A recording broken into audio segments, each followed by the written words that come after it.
I'd like to welcome everyone to today's episode of Truth.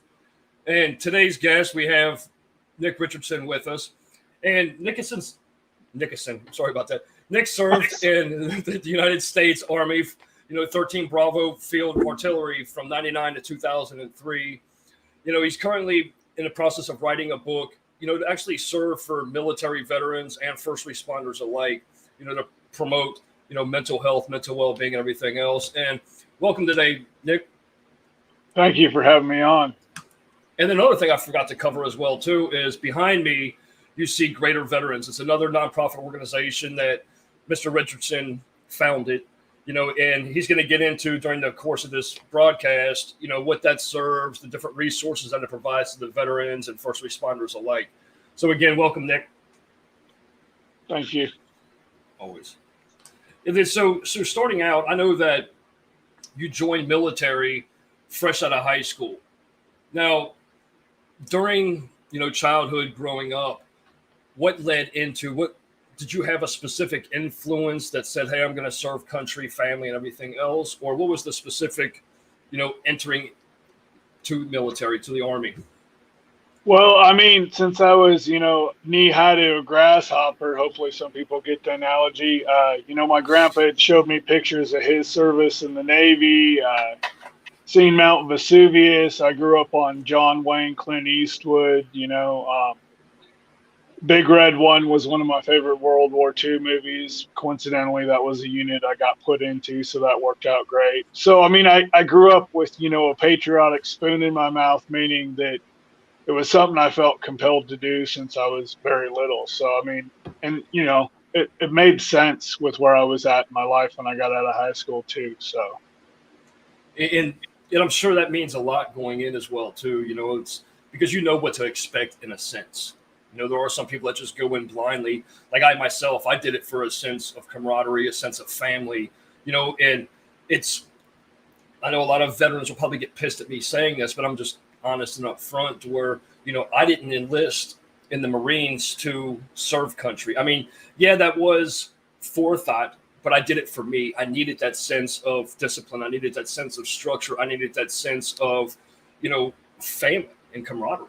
And the serving country and everything else, kind of went hand in hand with that. But, so that's why it's important to me. That's why I always ask that first question of what led into that. Because then in service, and it's, kind of why, you follow up with that service as well, too. And I commend you for that. So, thank you for your service then and your continued service now. I mean, it means a lot. And I appreciate that so much. Well, I appreciate that, too, and your service as well. It's tough to say. Like, I'm not going to sit here and say, I had the best upbringing. I grew up on the wrong side of the tracks, and I wasn't, I'm too young for the go to war, go to jail age like a lot of people are. But, it was like, okay, what am I going to do? Am I going to stay in a dysfunctional household, go bag groceries or deliver pizza, or am I going to go overseas, do some cool stuff, and get an education while I'm doing it? So I chose, obviously to go overseas. So. Another thing with that, too, is that, a lot of individuals that do enlist into the armed forces, regardless of which branch, a lot of times we go in blindly and we don't realize the resources, whether it be for education or for family, that we receive by enlisting and that they're followed thereafter and everything else, too, where we can, increase our education, increase different benefits for our said families and everything else alike as well, too. So, again, the commending on that. Now, another cool thing about where you were actually stationed in Ledward and like what that facility is actually serving today, because, it's no longer, a station house per se, but they are using it for the education and everything else too. So, how was that experience while you were serving in Ledward? It was eye-opening. So a little bit about my desire to go to Germany specifically. I'll give you a little history on that so it kind of ties together better. But my grandma is German on my mom's side. She grew up around Wiesbaden, and her village was taken over by Russians at the end of the war. And if you know anything about that side of history, Stalin was basically giving these Russian soldiers free rein to rape and torture these women as they felt necessary. So And that's factually true. It's kind of a hard fact to pull up, but it's true. So she got out through a hole in the wall and met and married my mom's dad, who I'm not a fan of, and obviously came to the States and did all that. Well, so I had kind of a tie to Germany anyway, being part German myself, I guess, through ancestry. So when I went to Germany, I wanted to go. I got lucky and got that in my contract. So I got stationed in Schweinfurt, Ledward Barracks, where you're talking about. Ledward Barracks was actually an old Third Reich barracks, and there's actually Ledward Kahn Barracks was the airfield, and then there was another place that was an ammo depot down the road, and all three of these places were connected underground by tunnels, and they closed them, I want to say, in the late 80s, because soldiers used to, go under the tunnels and go party and, do what soldiers do. So they closed them down, but they're old Nazi barracks. And sometimes at night time, you would hear certain things when you drank too much, or, it could be just the booze talking, who knows. But it was kind of cool to be in that side of the history. So, little quick background on my German and wanting to go there and everything like that. So, and history is important in everything that we do. It's how you, I, the American people, the world itself got to where we are today. Whether it be advancements in technology or understanding little tidbits of history, to where things that seem vulgar or oh my God, I can't believe that a human being would torture individuals a certain way. You have to understand their culture. You have to understand their environment, because that does play a large role into different societies, different governments, and how it's ran and how the people in general are affected by that. So now, was there anything during your tour and your service in Kosovo that because Sam Livingston, one of my other guests that we had, we were talking about culture here in the States, and how a lot of us grew up in homes to where in a sense we're racist because we've never been exposed to other cultures, other environments, other ethnicities, races, whatever the case may be. But then you have that other side of culture that a lot of American people aren't exposed to, such as over in foreign countries. So how much did that change from being an American your entire life to being deployed and your service in Kosovo? Was there anything that was, not necessarily life changing, but in a sense that was kind of an awakening, for you? Well, you're talking about a war-torn country where a genocide happened in modern history, to understanding why the Albanians hate the Serbians and vice versa, and they've been hating each other for over 2,000 years, and then America and NATO think we're going to walk over there and be referees and, hey, you guys can't hate each other anymore, and then all of a sudden it's going to work. So, it's kind of, tactically speaking, it's a big mistake to begin with. But when you go over there and you see how the people live, and you see, 10-story buildings, looks like someone dissected them perfectly in half from all the bombings and war, and you see, kids running all through the countryside, dirty as can be, barefoot, trying to, sell soldiers cigarettes and DVDs and local products to help pay their bills so they don't go home and catch hell. It's depressing, but at the same time, it makes you proud to come from where you came from, to be able to show them, hey, look, let's get on our feet. Let's do things the right way. Let's figure out how to bring diplomacy and democracy to your country like we're supposed to have here, even though now we don't much here either, but that's a different discussion. It's one of the things too, to where I've always believed in the draft. I really believe, and a lot of it's a hit and miss with a lot of people, where I really believe that every U.S. citizen should. I believe they should bring back the draft. I really do. Because the flip side to that is you're going to have individuals that will never draw a firearm because of their certain personal beliefs and things like that, which, in lieu could actually jeopardize you, the squad, anything else as well, too. But in the same sense, that discipline, that structure being instilled in individuals' lives, and understanding, what solidifies the very freedoms that you, I, our families, our businesses, and everyone in this nation are able to sustain. I believe that is vital. And, and also, the different luxuries that we get to take advantage of here in this country, that go to these third world countries and then kind of question about the different freedoms that we do have. Education alone.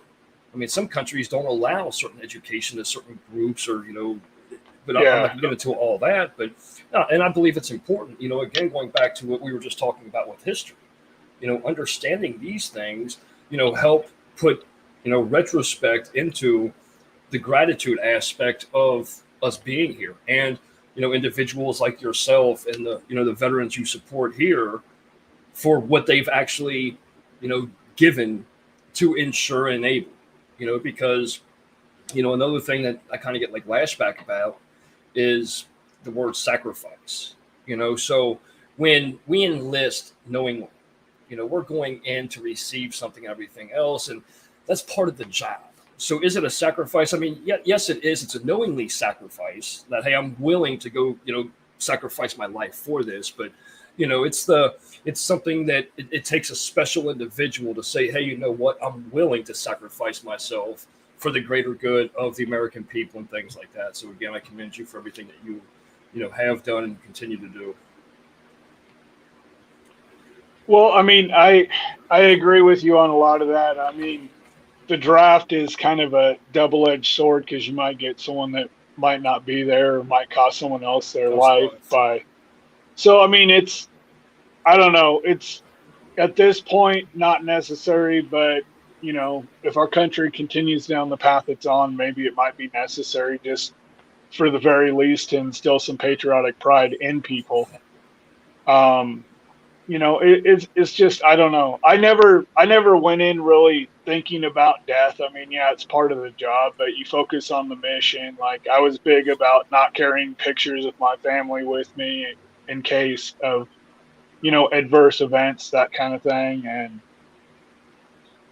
I don't know. I don't know. I didn't really think about it, to be perfectly honest. I wasn't sitting there saying, shit, I could die. When you have near-death experiences when you're serving, whether it's in training or on deployment, when you get back to where you can actually have a beer or something, you think, okay, that was a little close for comfort there, and then you just drive on. That's what you did.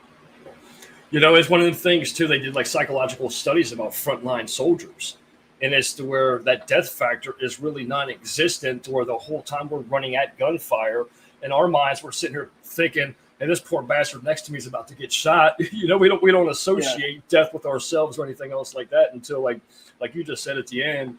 Whether you're in a choir practice or you're sitting around drinking that beer, that skim by the skin of my teeth. So that's how it is. And then now, so getting into greater veterans. Yeah. Now, it kind of goes hand in hand with what I was saying before about, during your tour in Kosovo and, your experience from 99 until 2003, was there something that you've seen in service, or was it the coming back home and seeing the complete disrespect that too many Americans have towards our military veterans, law enforcement, first responders in general? Or was it the lack of programs, which, a lot of people get it misconstrued. It's not that the Veterans Association doesn't want to provide for our veterans. They're understaffed. You can't have, one counselor or one, doctor for 200 plus veterans. That staff to client ratio, has to increase. The funding a lot of times isn't there, but there are plenty of grants and things like that out there. And then there's special individuals like yourself that promote, organizations, to better the veterans. So, what was instilled in you that created the whole greater veterans? Well, so he's probably not watching this right now because he's a busy guy, but my sergeant when I was in, Juan Soto was his name. He always instilled, since I was a private, until I deployed to Kosovo, taking care of our people. That was kind of instilled upon me from him when I was in, and then of course from my grandparents growing up and all that. But that was a piece of it. But when I got out, I saw how understaffed the VA is. But what people don't talk about too is they use a lot of funding for things they shouldn't. And then there's programs like mine, by us being grassroots and independent from the VA, I can do stuff they can't, because I don't have as much government funding. Most of our funding's from either sponsors, whether they come on as permanent or temporary, from sometimes we have politicians speak at our events, and rather than put their money in a PAC, they give us some of their campaign funds, which is legal. A variety of income sources. I put money in myself, of course. So it just kind of depends. But a lot of what I started this for was because I seen a lot of these services that I'm doing were non-existent when I got out, and they still are non-existent. I mean, there might be one or two of them somewhere, but all of them as a whole hasn't been done anywhere in the U.S., and that's And that's kind what, of why. well, and that's just like with the homeless veteran population. There is no reason why the homeless veteran population should even exist at the astronomical numbers that it is. Again, going back to, I had, Sam Livingston on as a guest. And one of the things that we were talking about in that was one of the programs that he does, the Homes for Heroes, to where in a population to where the veterans numbers are so low in the overall population, the ones that are homeless is actually higher than like actual people and it's insane when you think about it. Again, going back to, where is the funding for this? Why should they be, living outdoors? Well, it's or anything there. else like that? It's there, but you got to keep in mind too, like, PTSD, they used to call it back in Patton's era, combat fatigue. And then you look at the first Rambo movie, he obviously suffered from it. A lot of Vietnam vets, that are homeless choose to be that way because they don't trust the government. So we're not accurately, monitoring numbers, whether it be, the vets that really don't want to get help, they just want to be left the hell alone, versus the ones that need help and can't get it for whatever reason. Like, for example, it's hard to get VA benefits for your military incurred disability if you don't have a physical mailing address. That's got to change. Another thing, That's a great point. Another thing too, the VA system as a whole is so quick. Oh yeah, you got this, and this wrong. Okay, let's do some labs. Okay, here's 15 drugs to throw down your gullet, right? Why are we not looking at holistic things? Take Boone Cutler, for example. Boone is a big CBD marijuana advocate, and that helps certain vets. And then you look at other things like stem cell research that helps some of us recover from injuries. Granted, there's inherent risk with everything, but we're not looking at these new approaches. And then, just like they say militarily, we're fighting the past war's war with where we're at now. Well, in my opinion, what I've seen sitting on congressional boards and different things like that is we're actually 2 wars behind on our veteran services. And then obviously the new, not to touch on that too much right now, but the new vax mandate for all federal employees, that's obviously going to trim down the VA staffing as well. And, I've suggested to the congresswoman here that we need to do a program like they have cops, for example, nationwide. I forgot what the program's called, but if you move into a higher crime area, a certain percentage of your mortgage gets forgiven and a certain percentage of your student loan debt, right? So we have a lot of medical universities right here in Spokane. Why do we not have these young, best and brightest students out of Washington State University, University of Washington, Eastern Washington? Why don't we make them do some kind of internship program? We're saying, hey guys, check this out. Come work at the VA for 3 years, bring your new program, we'll write off X amount of your student loan debt. So we're not forcing these doctors to, run before they can walk, and you're bringing new resources and new ideas to the veteran community. But yet you're also giving these doctors a sense of what veterans go through, so that if they see them in a private practice down the road, they kind of understand what we're going through as veterans too. So why not kill 2 birds with 1 stone? That's a great point.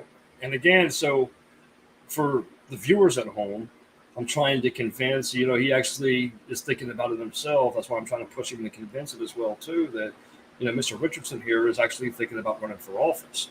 And a lot of times actually just taking that step and running can awaken, a lot of other individuals' minds. Because when you have individuals like yourself, that, have experiencing things in real life issues rather than the power Democrats or even the power Republicans, that are not really focusing on real life issues. You can look at the past elections going back into the 80s, and it's the same thing every election that they talk about, and you never really see the real life issues being addressed. You might hear a promise, thrown out as a tag word or a catchphrase, but you never see anything being done in the course of that administration.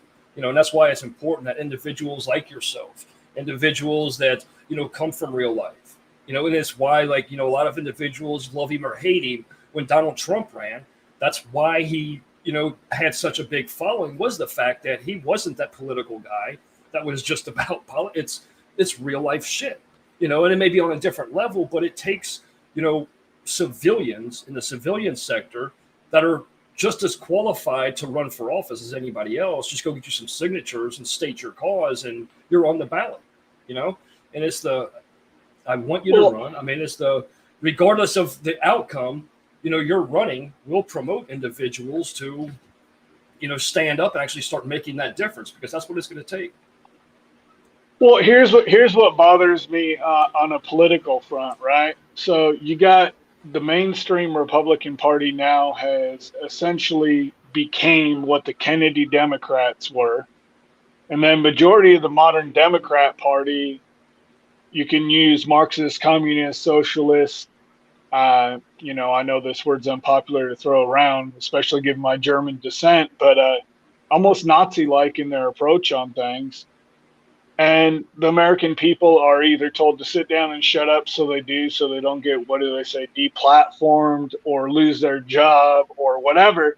But then you got, on the Republican side, you have rhinos, and, I'll say openly who some of them I think are, is, Mitch McConnell, Lindsey Graham, there's Liz Cheney, obviously. There's a few that are just holding a seat warm for someone else that's more qualified just because they have name recognition and can out fundraise them. I mean, you look at, like, say, even here, I'm in Deer Park, which is about an hour north of Spokane, which is my hometown. But I left Spokane because the mayor that got elected and pushed by the Republicans isn't really a quote Republican. And like, she recently lost 31 firefighters because she allowed the fire chief to do a vaccine mandate. And she's not very vocal. She was a news anchor for 30 years. It was never a field reporter.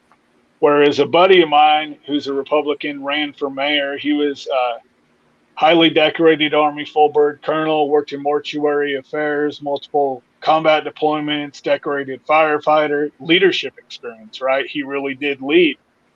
And they pushed her instead of him, and now he's moving to Texas, so we're losing a qualified leader out of our community here, and we're stuck with her. And I told people I didn't support her. I never will, because she's a weak leader. And, I mean, you got to put your ass on the line, as we say sometimes, for what you believe in and suffer the consequences. And I know what it's like firsthand. I've been homeless. I've lost houses. I've had bankruptcies, as has President Trump, coincidentally. I've been through a gamut of stuff myself, with and without my family. And, I recently walked off a federal job over mandates. And that's what I'm saying. I can identify with the common man and woman a lot more than a lot of these people with a, ton of money in their bank accounts. And that's what I'm saying is people focus on getting the 20% left or the 20% right when they forget that majority of Americans are somewhere in the middle, Thank you for sharing it. Yeah. That's not things you have to come out and disclose and things like that, but that's the important things because that's when you can actually relate, because real life experience has happened to you, has happened to your family, and that's what individuals need for leaders, because you've sustained that loss, you've overcame that loss, you've seen what kind of caused that loss, and that's how you address an issue, and you don't just talk to someone, oh yeah, hey, what went on, and oh, okay. And it's swept under the rug and it's not discussed again. So that's what it takes for a true leader to actually kind of come out and say, hey, look, this is what I've been through. This is what I've seen of how it happened. And this is what I think that if it was in place, not just myself, but so many others would never sustain the losses or anything else that we do sustain on a daily basis. So it's important that you yourself speak out. That's why I want to bring you on here as well too.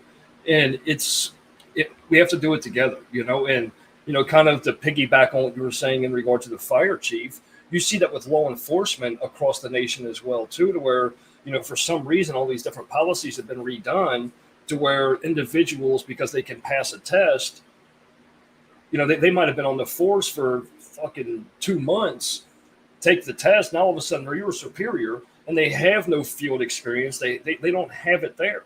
Rather than taking, the veteran that's been on the force for 20 years and then saying, okay, hey, now let's, promote you into that. You know what I mean? Because you've actually had that real life experience. You know what it's like to actually go in there and get it done, within policy, So, yeah, it's a big issue, and we are seeing things change, and they kind of, piggyback again off of what you were just talking about, in the comparison of different government structure.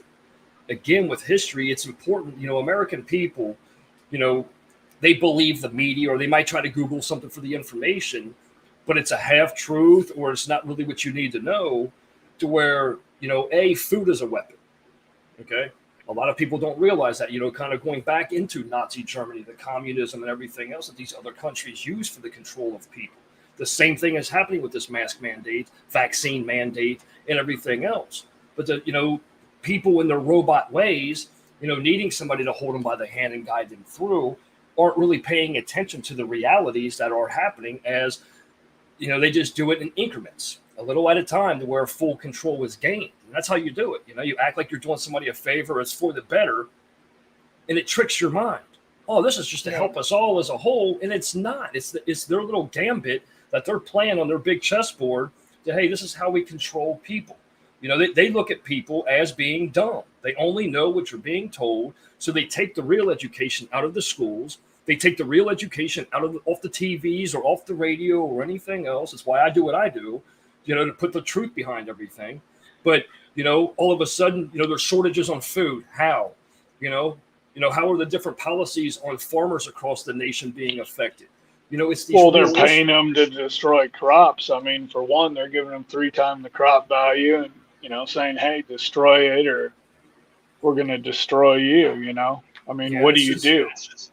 It's a Gestapo-like tactic. I mean, you look at kids wearing masks. I've spoke out against the school board here, and I try and watch what I say publicly as much as possible. But whatever, it is what it is. The superintendent of that school, he's a limp. You can fill in the blank.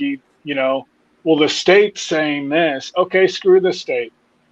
You're still an independent school district. Well, why do we have to follow this? Kids are at the lowest risk. What are you doing to a kid by saying, put this piece of cloth over your face? Are you trying to teach him that you're going to stop mosquitoes with a chain link fence? I mean, if you look at a mask mandate and you look at a mask, right? I wore one because I had to for work when COVID first came out, right? My wife tested positive April 1st of 2020, and that was when it was still scary that we're all going to die, right? I tested positive April 13th. Everyone where I worked at the time with Homeland Security at TSA was scared shitless of this. I was the first one to catch it, but guess what? I taught with my experience everyone else, even people I didn't like, what I did, what worked for me, what does and doesn't work, based on my research of having almost a month to deal with it between her and me. And no one died, everyone recovered, right? And I did that. I didn't have to. That's not part of my job, and that's what a leader does. But here you got people pushing the narrative, supporting the bull. You know what? I'm trying not to cuss. I apologize. But, you got to make a personal choice. And it's like, once you let the government take a freedom, no government in history has ever taken freedom from the people and given that freedom back, right? I mean, I think I shared it today, but there was a hearing between Jerry Nadler, I can't stand the guy, and Chip Roy from Texas, talking about the Second Amendment, right? And our Second Amendment was put in the Constitution to resist a tyrannical government or an oppressor, foreign invader, etc. And nobody actually reads into that. I'm glad you just said that, because, and again, it's with the media. So like the media in the news talking about the Second Amendment, everybody's afraid of losing their gun rights. And that's not the reality of it. If somebody read the entire Second Amendment, like you just said, I mean, it gives us the right to form militias against the government that is trying to take away the freedoms that the whole Constitution in itself and the foundation of this country was put in place to do.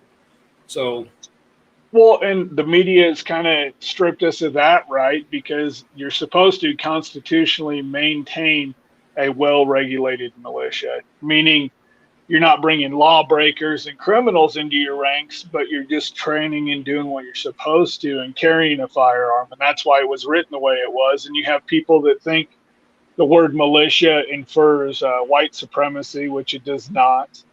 You have, people think that firearm rights only have to do with hunting. And I told one of my coworkers that's hardcore left, I said, I'll make you a deal tomorrow in briefing if you can show me where the word hunting, not just the Second Amendment, but anywhere in the Constitution's used, which it's not. I said, I'll kiss your bare ass in briefing in front of everyone. And he goes, well, it's in there. And I said, well, prove it. I'll kiss your bare ass. I'm secure in my manhood. I love women. But I said, if you want me to kiss your bare ass, if you prove me wrong, I'll do it. I didn't say another word. Yeah, I mean, that's the truth. That's the truth, though. It is. And it's just the self-ignorance, and instead of people educating themselves to these very truths, they continue to just, let whatever they're hearing feed into that and educate them to where, anybody, and that's like where, my whole thing is not all knowledge is not always knowledge. And it's not, anybody can tell you something. If you choose to believe that, yes, it's knowledge, but it's false knowledge. You know what I mean? So, everybody needs to do their due diligence, study the history, study the actual facts laying there and people just don't know that. They don't take the time to do that, and that's also a big problem. Well, look at here's one that'll throw some people for a loop. You look at which I'll say currently unpopular Civil War family donated the land that Arlington is based on, which is, of course, the Lee family. And so if America is so racist, do you want every soldier, instead of laying together, or Marine or airman or sailor, like we should? Do you want people of different genders and races and political affiliations dug up and you want to do that? If you don't know your history, you're condemned to repeat it. And if you get rid of monuments and statues, you're not erasing history. You're not changing the fact that it happened. So I think it's kind of pointless. Let's focus on how we can grow together better as a nation. Let's talk about, like your podcast is called, Truth. There's a reason, for example, President Trump named his social media platform Truth Social, because, in the Bible, it does say the truth will set you free. And whether you believe in God or not, that's your right. We fought for that, right?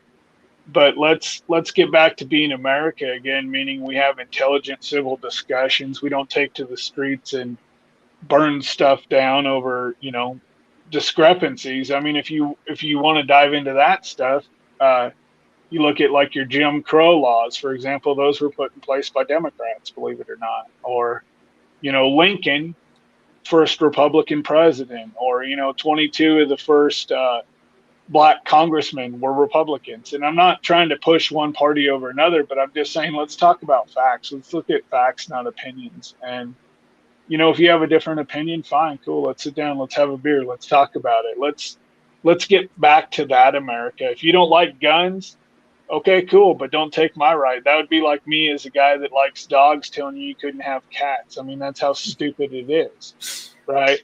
Okay, you don't like guns. Why? They scare me. Have you ever shot one? No. Okay, cool. Well, let's go with a qualified instructor. Let's train. Let's go buy some ammo. We'll start with 22 just so I don't upset your snowflake. You know what? and let's shoot. Let's see what you think. Let's find a gun that fits your hand.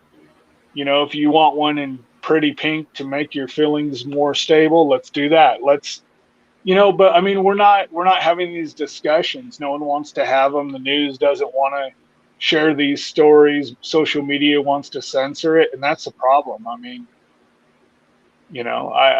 don't know. It sickens me and it angers me all at the same time. And it is.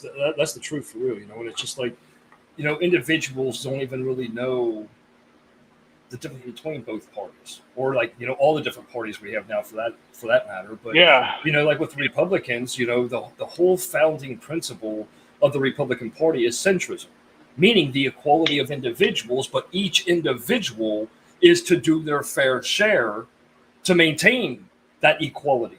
And that's the big misconstruction. And you're going to have good and bad. I don't care what party one person follows. This isn't even a political conversation you, I, and the viewers are listening to right now. This is the reality of what affects you, I, our families, our businesses, and us as a whole in this nation. And it's important. And it's the individuals walking around blindly of why it takes, your organization and other organizations alike to actually, give these provisions to individuals because they don't have them. And it's because of the leaders we have in office not understanding the real life that we all go through. Excuse me, I'm sorry. But that's what it takes, though. And it's that knowledge of, the founding principles of what each party stands for, and it's I could go on for hours about this, but that's what's important, I mean, it's just that, everybody goes into the voting polls, and a lot of individuals, they don't even know what they're voting for. They see education, yes. They don't realize that by them saying yes, they're actually taking away, different funding or different things that, the children would be receiving and stuff like that as well, too. It's that, we don't educate ourselves as American people in the difference that we could make, our families can make, and just how one little step could make the greatest difference, So, again, I commend you for, speaking out and being so open about some of these things, because I'm the same way. It's just that if we don't talk about it, it's unknown to people. And people hear one word, it's like, oh my God, I can't believe he's talking about this. You say the word Trump and you're going to turn off like 10,000 viewers, and it's just like, why? Explain to me. And like, I just, I commented to somebody the other day. I said, look, man, I said, here's the reality. And I just put the whole plethora of different policies and how much growth the American people, not the American government, how much growth the American people actually received under Trump's administration. Regardless if you like him as a person, regardless if you like the way he talks, who gives a shit? As long as that individual providing us those provisions and policies that are growing us as American people, I don't give a fuck what language they speak. If it's benefiting myself, my family, my businesses, you, your family, your business, that's what matters. And that's what a lot of individuals are so blind to nowadays, because they don't want to hear this conversation, because they're turned off when they hear any opposition about what their opinion is. And that's the real problem, is that it's somebody's opinion rather than the actual truth of what lies there in front of both of us or all of us.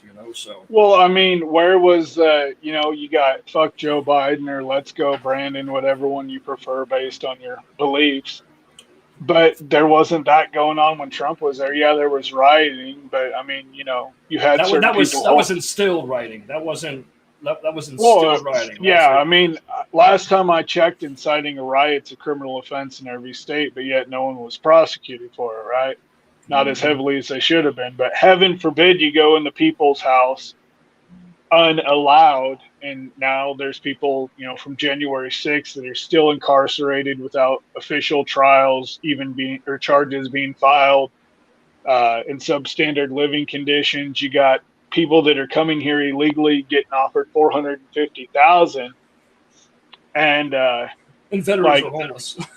Yeah, and I mean, it's just it's insanity. I don't know how else to explain it, and it's like, we run into the same thing, getting back to the nonprofit a little bit. Not that I mind the political stuff either, but we run into people thinking that a nonprofit is like McDonald's, where I'm supposed to have 1 million served on my sign and go on TV and hand out big checks to veterans. And it's more in depth than that. There's a lot of issues we work on. There's phone calls. When I was still working for TSA, I'd get up at 1:30 in the morning and drive to work to be there by 3:30. I would talk to a suicidal vet on the phone countless times, just have a conversation with them. And talk them down on my way to work and start my day off like that. How many of these pansy assholes out there could handle starting their day like that, And that's what I'm saying. There's so much more to what we do than just write a check, do this, do this. We work on legislative stuff, advisement. We try and bring up veteran speakers and guests and musicians to a community they haven't been in to help grow their message if it aligns with ours, and it's so much bigger than just what people see. There's so much behind the scenes stuff, and politics are the same way. I mean, there's PACs and super PACs and people getting slipped money to pass a bill. I mean,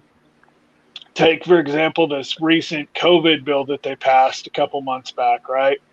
Depending on which news source you go to, even though that none of them are really quote news sources anymore. 30% of the bill on average was actually for COVID relief, and you're giving members of Congress, House, and Senate a 10,000 page document and 48 hours or less to read it. I mean, that's insanity. No one can read that fast.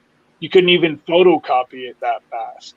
And then you look at, like, say, Washington State, and I want to talk a little trash about him because I think he's a walking, talking piece of human garbage. But Governor Jay Inslee, right?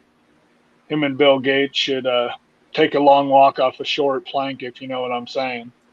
But Jay Inslee, for example, and the Democrats in Washington State, and again, this isn't picking on a party, but it's factually correct, locked out unvaccinated members of the House recently. I mean, how's that not national news? So these people were elected by us, the people, based on what we thought aligned with our beliefs in whatever district or precinct, right?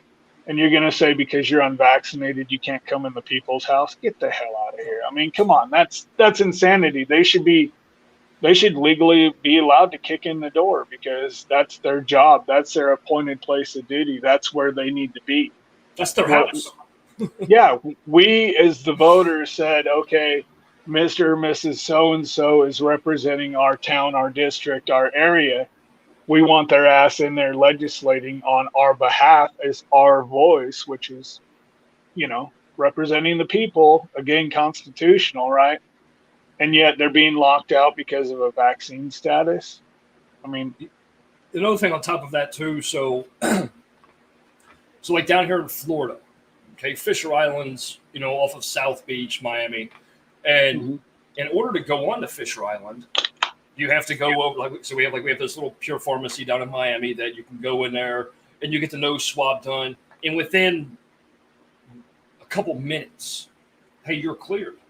But yet you look at it to like what you're just saying. Individuals going into the house, they don't even have that to where who cares about being vaccinated? Hey, if I come in here and I show a negative test, which I don't believe that it should be a mandatory. That's a whole different story about rights and everything else too, But that wasn't even an offer. It wasn't even a suggestion that, hey, as long as you take this test and you come in negative, hey, you can come in here and attend these proceedings. It's not legal. Period. You know what I mean? And especially like you just said, when it's individuals that we elected to represent us, our voice. So now you're not just shutting them out. You're shutting yourself, myself, everybody else out that wanted that voice expressed for our behalf. You know what I mean? So they didn't just shut up one person. They shut up the community that they were representing. And that's not fair. That's not legal. It shouldn't be how our government is established, so.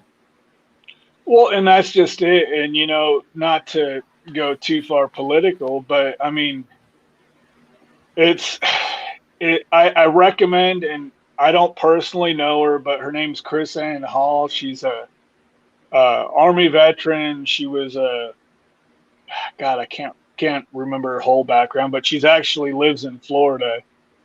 But she does a lot of constitutional law and stuff. She has I guess it's more of a briefing, but it's like a movie. It's broken up into segments based on constitutional law, and it's called Non-Compliant. It's about peaceful non-compliance, what the Constitution says versus what people think it says. And I think it's an hour and a half, 2 hours long. I sat up late one night and watched the whole thing, and I agree with it 100%. I mean, the states, the elected officials of the states, right, represent the people in that state, and then that state essentially gives the government power. So essentially, every state in the U.S., which I know Texas has tried several times and legally they're allowed to, can secede and become its own quote country on its own, separate from the U.S. government. And I'm not advocating for that by any means, but I'm saying it's perfectly legal because that's our constitutional right. The government doesn't exist without the people in the states, right? But people don't research that, and we run into the same thing with VA benefits, and I'm a victim of it myself.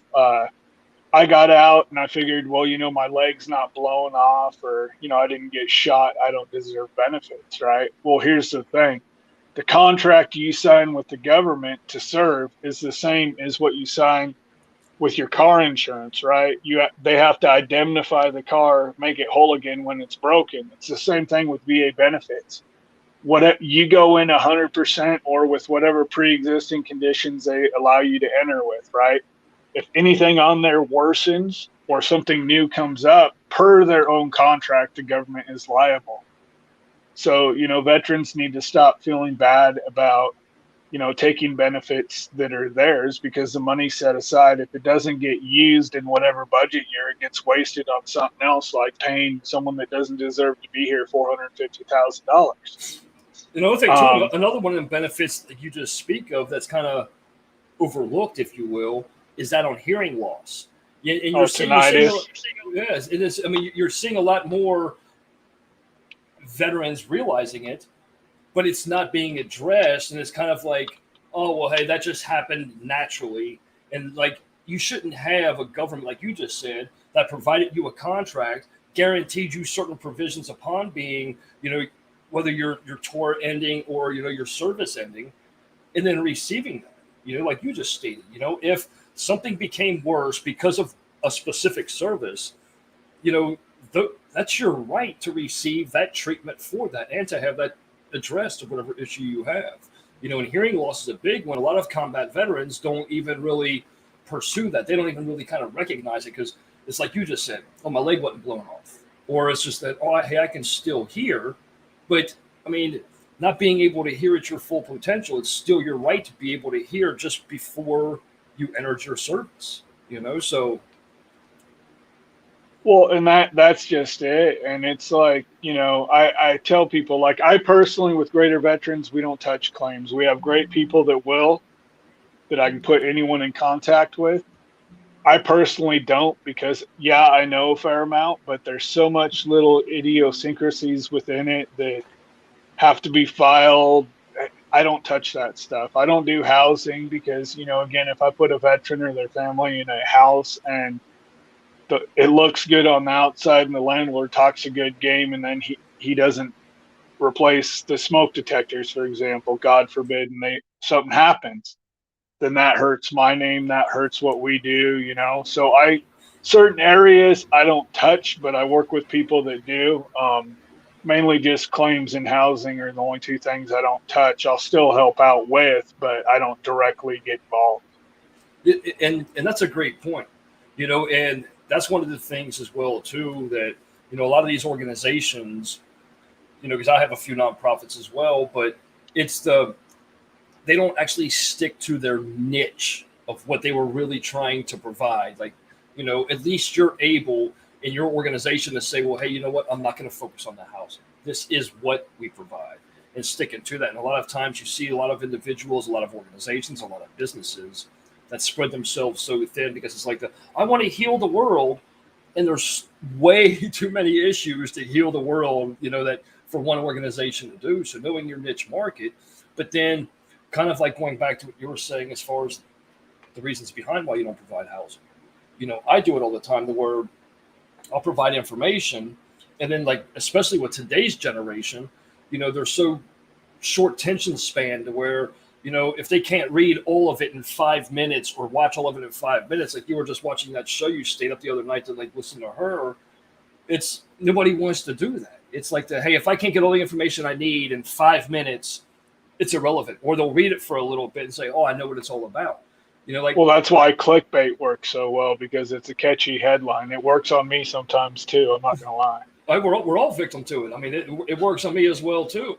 But that's the reality of it though, and that's why it works is because media example, that they run studies, they have think tanks everywhere of what works, of how the American people respond to the people in the world, basically how they respond to certain things, and as they adjust all of that, that's how they get people lured in.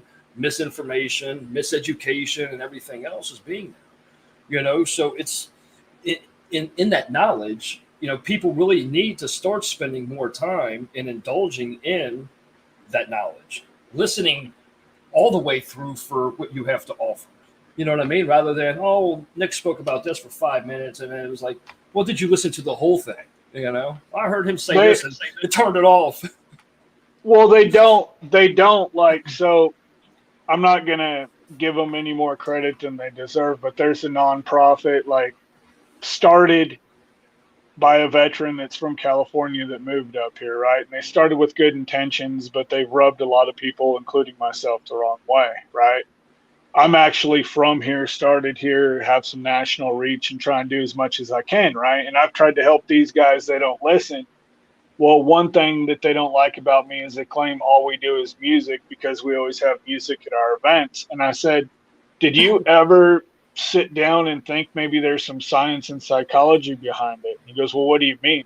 And I go, you realize anybody, not just veterans with traumatic brain injuries, which you can get them from being an MMA fighter, a construction worker, 100 different things, right? But you realize our events aren't just for veterans. We bring the community involved, and I'll get to that why in a minute. The families. Yeah, but the thing is, when I put a guest speaker, I mean, even if I brought, Jocko Willink up, right? People will pay tickets. They'll pay high prices to see him. He has a great message. Don't get me wrong. I know people that work for him, not to pick on Jocko or anything like that. But you can put up the best guest speaker you want, and after they're done, people are going to leave, right? And that's good. You get a message from a speaker. But where you really get the message is when people stick around and have beers or soda or whatever during a concert, and you're standing next to this lady or this guy, and you find out your uncle went to high school with them, or they served in a different unit with someone you served with, or they remember you when you were a kid, you used to wrestle with one of their kids, whatever, right? That's where the true magic happens. And that's why we do music at our events, is because people tune out a speaker after so long, but they don't turn out music, right? They don't tune it out. Well, here's the other thing. Aside from the science and everything else, when I'm bringing the community together, when you get out of the military, you're on what I call vet island, right? Because 1 to 10% of us, depending on stats, have, will, or are serving. It's really more like 1 in 7, but you got to figure family and relatives in there. So you're over here on Vet Island trying to reintegrate into a community where majority of the people have no idea what the hell you've gone through or going through or think, right? And you're expecting them to understand.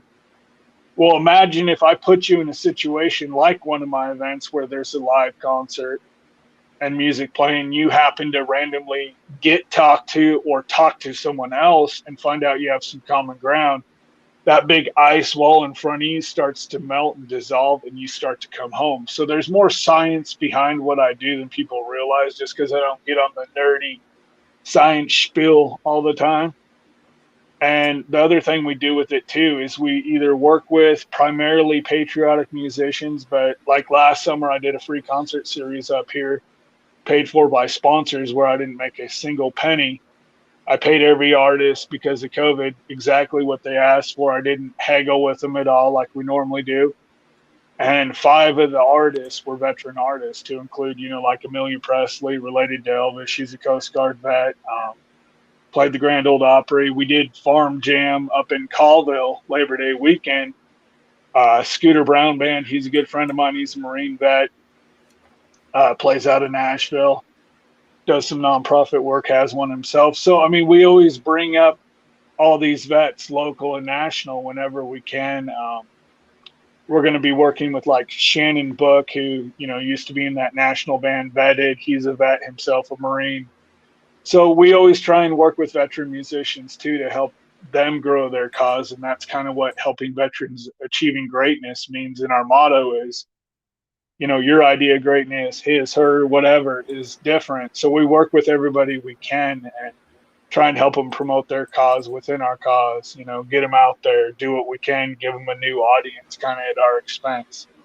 Well, another thing too, though, is like with music, it's the reason why commercials are successful. I mean, there really Yeah. is science behind music to where, you know, sometimes the tones, the melodies, and things like that, it readies your mind for information you're actually about to receive, and that's a true science to where, like, you know, certain chords or, you know, different tones, it readies your. It sounds stupid, but that's the science behind it. It actually readies your mind for reception of knowledge or what's to come. That's why the only thing that is patentable or copyrightable within a song is that first 5 seconds of that song, Yeah. the intro. That's why you can hear us. Oh, hey, that's this tune.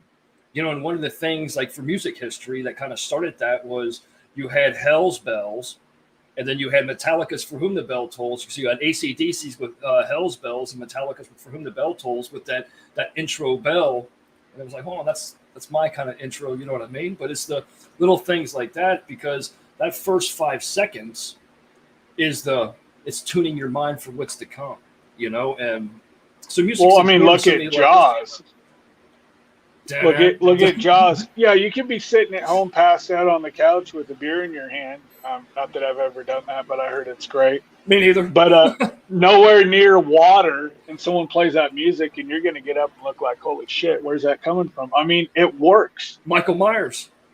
Yeah, same thing. I mean, you see a guy dressed up as Michael Myers, and, you know, you're like, does he have a knife? Do I need to handle this? Or what's going on here? You know? It's that sense of fear. Yeah, but it works. I mean, like if you go on, I hate to say it, but Netflix or Prime or any of those movie streaming sites, right? And if you go to watch a preview of a movie, I mean, you look at the music, and if the music and the graphics don't entice you, then you're not even going to watch the damn trailer. And it's, you know, that's what I'm saying is it works and it's fun. We've made a lot of great friends, you know, just by having the music aspect. I mean, there'll be people that, you know, you put a big name on stage, and I've lost my ass on it, that'll come to see him because it's a big name. They don't want to miss out on seeing this person, but then at the end of the day, they don't give two shits. But then you put music up there and they get to talking to some random person. You know, I don't know. That's kind of what we like. So like we do a lot of stuff. Well, it does. Like I mean, because it becomes inviting to where, you know, a crowd that generally wouldn't come to one of your events comes to your events. And then again, something like music makes it relevant to the whole family, to where you can bring your kid, to where the kid don't have to just be bored listening to a guest speaker that I'm not going to say it doesn't apply to them, which, you know, a lot of times these guest speakers, you know, I don't care if you're 5 years old or 500 years old, you know, it's something's going to be said that's going to be relevant to you, whether it be here in the now or sometime in the near future, and everything else as well too. So it is vital. Well, and that's what you got to do. But I mean, like we got coming up. Our last one we did was 2019, but we always did a Christmas party at the VFW that I'm a life member of. Well, now since I'm living out here, it's kind of a drive. And friends of mine own a brewery here, and they're good people, and they stayed open during COVID, and, you know, got screwed with by the state, of course. So I try and pay it forward and work with them a lot, help put money in a young family's pocket, and, you know, do the right thing for the community. And so we're doing our Christmas party up here this year, and a friend of ours actually plays the mall. Santa looks legit, everything.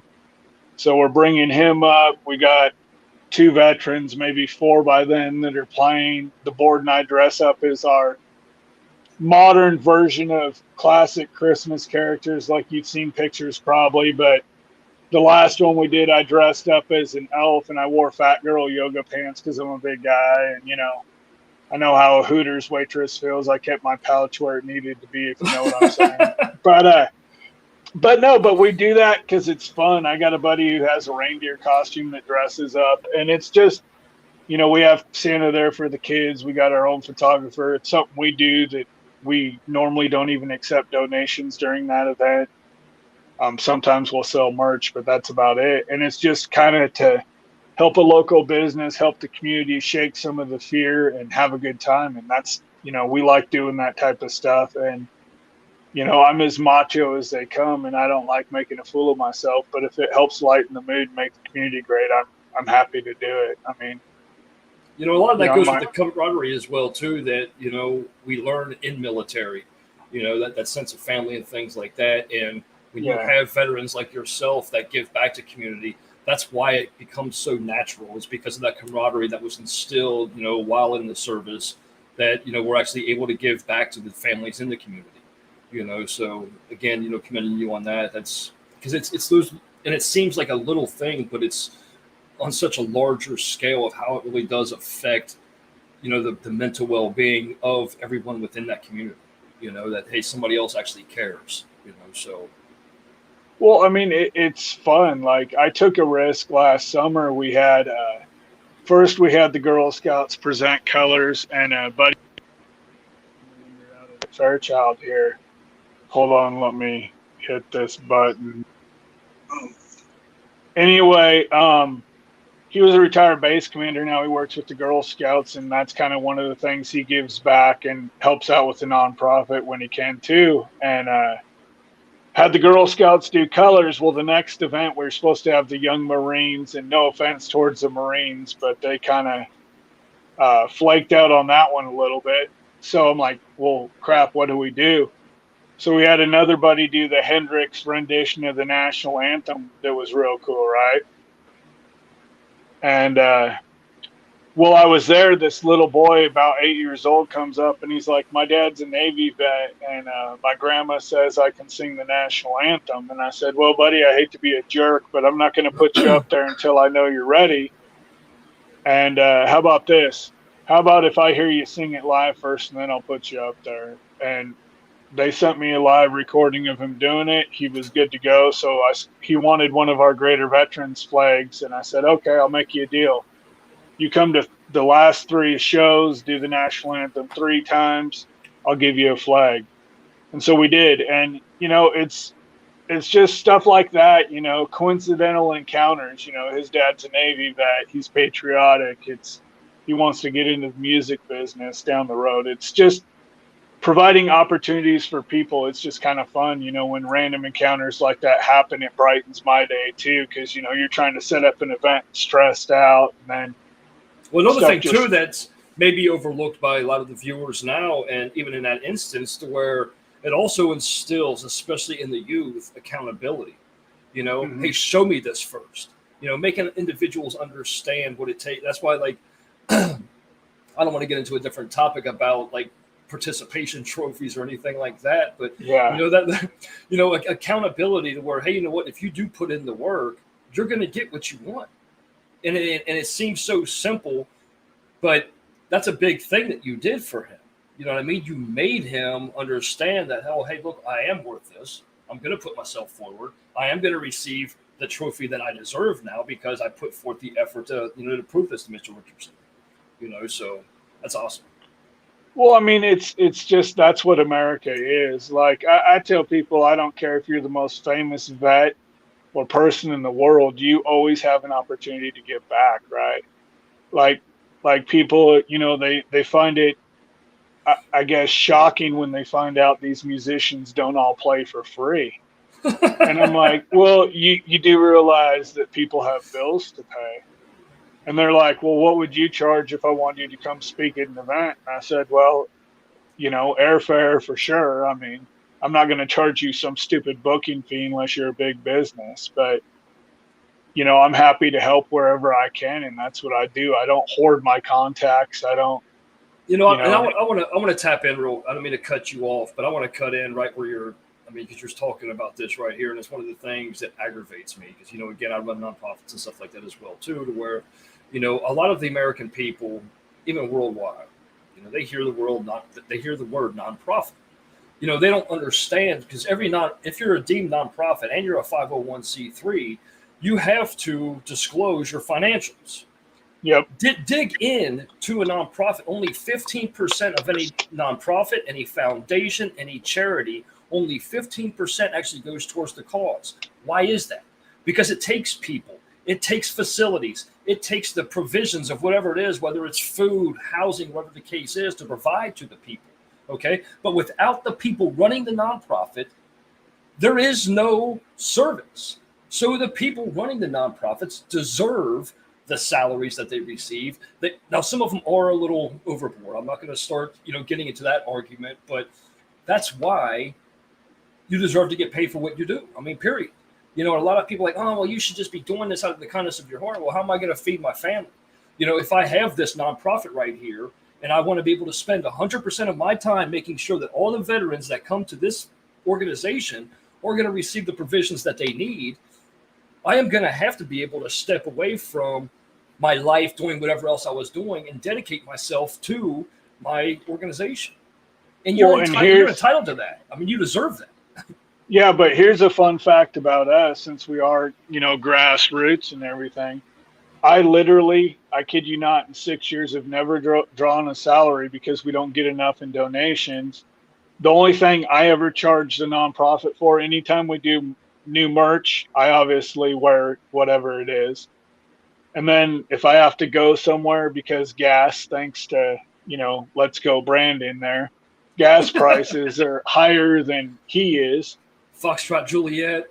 Yeah. Bravo. And so if I'm taking an hour drive to go pick up merch, which is about how long it is depending on traffic, I have to pay for my gas. But that's literally the only thing that comes out of the nonprofit that even goes to me. Everything else goes to artists, it goes to merch, it goes to programs. If people are like, hey, I think this guy would be great, or this gal would be great to bring up as a speaker or a musician, then that goes towards travel costs, booking fees, hotels. Like you said, there's a lot of hidden fees in all this people don't get. And then they also don't get that, it's hard to get donations. Wounded Warrior, like I tell people, and I've said it publicly and I'll say it till the day I die, fuck Wounded Warrior, right? Everyone's like, why are they such scam artists? I said, here's the thing. You don't need 15 calendars a year. You were started by 5 lawyers after 9/11 in New York. None of them veterans, by the way. None of them veterans. Thank you. I was just getting to that. And then everyone's like, oh my God, I'm surprised they suck. It's like, I'm not. I never donated a penny to them, and I'm proud of it. They had a cool logo, a cool marketing campaign, and they blew smoke up a lot of asses. And then they paid the right people. And some people did receive benefits. Again, some people. And again, that was out of a pool of people that, again, those lawyers felt that, hey, you know what? We have to show that we're providing to somebody. Let's go ahead and make to somebody this person. You know what I mean? It wasn't really an organization. They did it as applies to be able to say of why they exist. And that's a reality. I don't care what anybody says. I mean, I'm always open for debate. I have the facts. I have the numbers. I know you do too, Nick. But it's one of the things that it pisses me off when you see stuff like that. The same thing with Black Lives Matter. A lot of individuals say, oh, yeah, hey, this, that. It was started by the Democratic Party. And if people want to argue with me, I have the facts. Pull up their financials. None of it's going towards inner city schools or, benefiting individuals to get them from the slums, get them off welfare, or do anything else, or, the African community as a whole. Nothing. It's going into funding other different, political candidates and everything else like that. It's ignorant. Where are these athletes, like, I call him lame Bron James because I can't stand him, but I mean, where are these athletes helping their communities that they came from? I mean, like me personally, I want to do great things, but I want to be able to do them and give back, right? Like, well, he there's has no a reason. basketball camp. He has a basketball camp that you can pay to go to. Well, that's what I'm saying. It's like, here's the thing. Let's just say you had more money than Trump and Gates combined, right? When you die, you can't take it with you, right? I have a saying I teach my kids that I came up with, and it's leave a legacy worth remembering, right? And it kind of goes with the man in the arena, the man in the mirror thing. or woman, whatever you want to say, right? Is if you can't leave a legacy where someone's like, hey, I'm glad to know this person, they did a lot of great work, you're proud of what you've done, and it gives you a good feeling, why do it, right? And that's what I say all of the time. So, for example, I told people if I ever ran for office, why couldn't I donate 20 or 30% of my salary back to greater veterans or to another nonprofit? Why do I have to do black tie, snobby, stuffy stuff as fundraisers for that? Why couldn't a politician bring up some musicians, put on a concert and have fun? Get more people to come out instead of just elitist. Why? I hate wearing a suit and tie. I'll tell you straight up, I'm a blue jeans and t-shirt kind of guy. You know, why And is it's it relatable. You know what I mean? It's just, I mean, it's relatable to your audience. You know what I mean? Again, I'm one of you. You know, rather than you know, it's a lot of out of sight, out of mind type things about like symbolism. You know, my whole background, I got my bachelor's in behavior analysis, and it's one of the things. So I'm always cognizant of this little things. You know, but it's the same sense of why a judge, when you go into a courtroom, of why they're sitting up higher and looking down on you. It's that precedence and stature of society. And it's that same thing, like you just said, where, you know, you see these individuals going up there in suit and tie, like, hey, I'm more important than you. I got something to say, rather than just going up there as you are, like, hey, I am one of you. I'm here because I am one of you, not because I want to be able to come up here and delegate what you're supposed to be doing or how you could be living, or, hey, I got this little morsel right here if you need it. You know, it's like, it's crazy. It really is, you know, and it's, you shouldn't have to wear the suit and tie to be that person, to be able to get the funding, to be able to, you know, represent, you know, greater veterans. It shouldn't have to be all of that. It's that, hey, I have a real service. And then going back into what you were just saying about like these big celebs, to where, you know, they have these agents that, hey, you know what we could do to promote you? Let's say that you're giving to this cause. And I'm not going to say there's not some that are doing it. You know, Keanu Reeves is like an actor that really does have, you know, the passion about what he does for other individuals. I mean, he's sacrificing his salary to give to others so that they had an opportunity. But, you know, you see a lot of these celebs, sports stars, that their only cause of donating is the tax write-off portion of it. You know what I mean? And it's disgusting, you know. And here, you know, we have you that, you know, you're spending out of pocket money, you know, to ensure that others are allotted the opportunities, a lot of the provisions, a lot of the resources, you know. And it's, like you said earlier, you know, if you don't actually have the provisions that they're, you know, requesting or in need of, you know, you have your other connections that, oh, hey, you could probably go over here and receive that same, you know, provision. You know, that's just your heart, that's your passion behind that. You know, there's no facade like, oh, hey, we have it all, come here, and then having to delegate where they have to go. I mean, it's just, it's well, and that's why. Well, and that's why, you know, eventually when our centers open, if we can get one of these in every state, it'll help, because we want to, you know, call it the EVAC center, every Veterans Assistance Center, but EVAC has a military connotation, you know, getting out of a bad into a good, right? But it'll be a one-stop shop. Will there be services mainly geared towards the vet?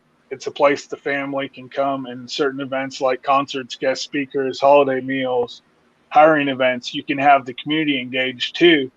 So it's like a VFW on steroids, essentially. And that's why I think, you know, if every state could allot even 7% of their budget, let alone 1%, to veteran services, stuff like I'm doing in other essential services like service dogs, recreational programs like these yoga retreats and art therapy and horse therapy and hunting and fishing, all these could be funded by the government, but instead we'd rather leave equipment in a foreign country, or, you know, pay people that aren't lawfully here to come here. And, you know, we do a lot of dumb shit with our money, point blank. We'll pay to educate you, but not our own people.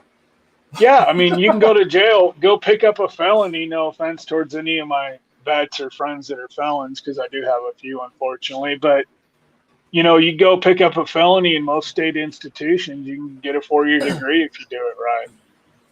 You know, and it's like I got the GI Bill, the college fund, and the post 9/11 college fund. Still have almost $100K in student loan debts.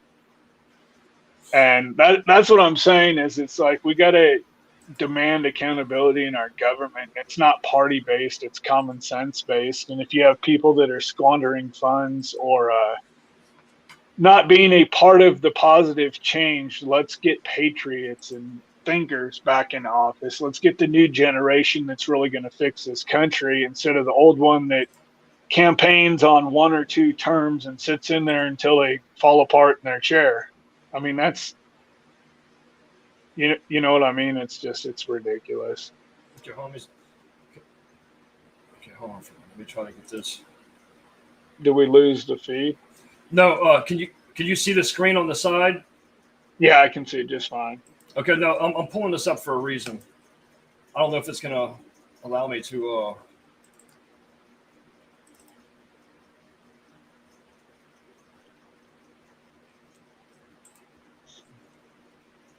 I don't know why it's showing like so far back like that. I'm trying to. What's my screen look like right now? Can you see what I'm showing about the U.S. Department of Justice cops? Yeah, it's okay. Center. Yeah. Okay, so the reason I'm bringing this up is in regard to because you see so many different agencies, veterans, law enforcement individuals themselves. There are so many grants, and I'm going to have this conversation with you when after this broadcast as well too to kind of introduce you to some of the things that you actually qualify for, so that you can expand the resources. But I just want individuals to, have a grasp on some of the things that are available and what is being given. So with this right here, let me increase the.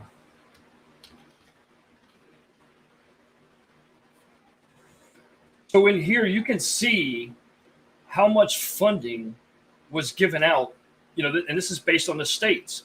And what we have here, 1, 2, 3, 4, 5, 6, 7, 8, 9, 10, 11, 12. So 13 states, 13 out of 50 plus the territories, took the time to file the grant for the Anti-Heroin Task Force Program Awards, that anybody that filed was eligible to receive the funding, right?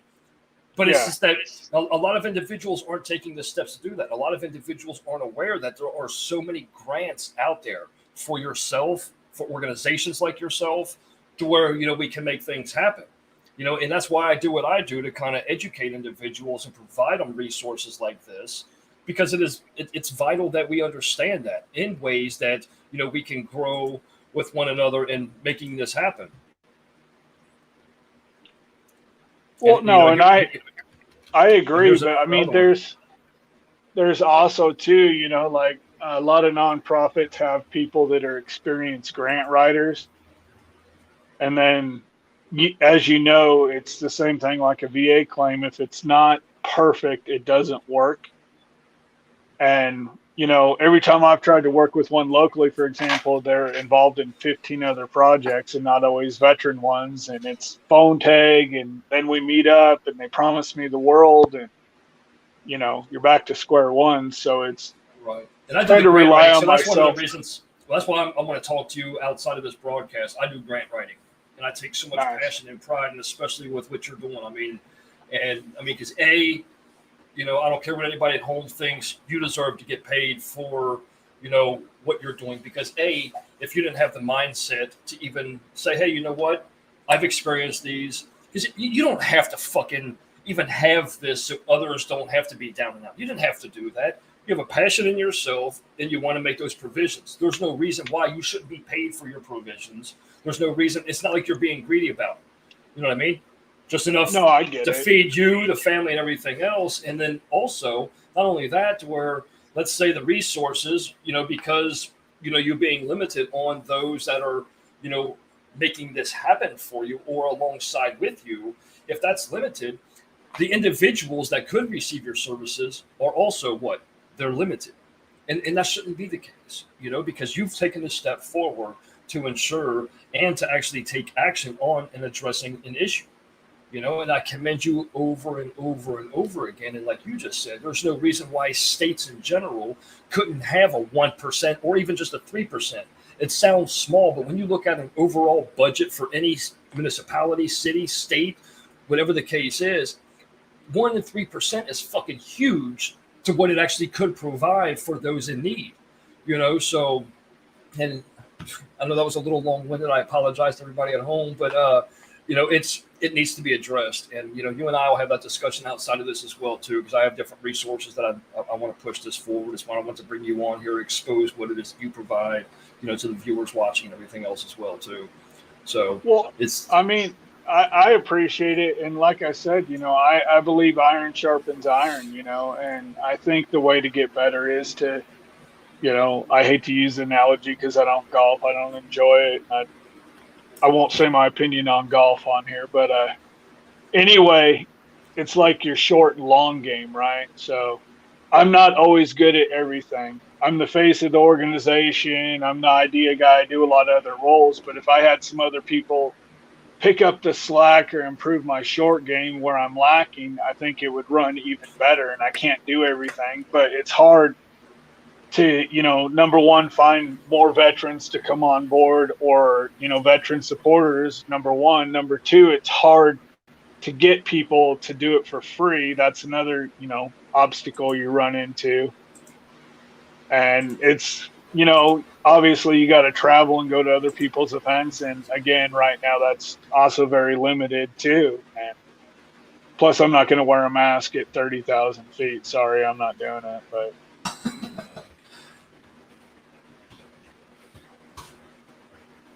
okay. So now with that being said, because I share this in the different veteran groups and things like that on Facebook as well. I'm going to share my screen again. If you want to guide me through this as well, too, because I want to show people at home watching.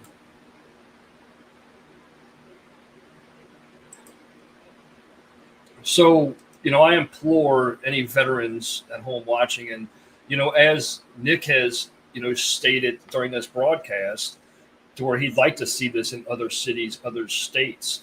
So those at home watching right now, if you would want to be a part of Greater Veterans, to where, Nick doesn't have to run himself so thin and everybody can actually do their part to come in and make that difference using your own experience, using the things you've been through, your family's been through. Just go to his contact page on the greaterveterans.org and go to the contact page and send him a message.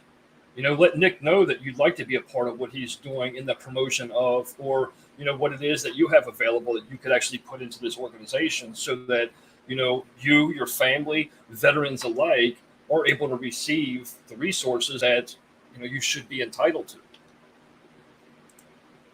Is there anything else you want to add to that as well, Nick?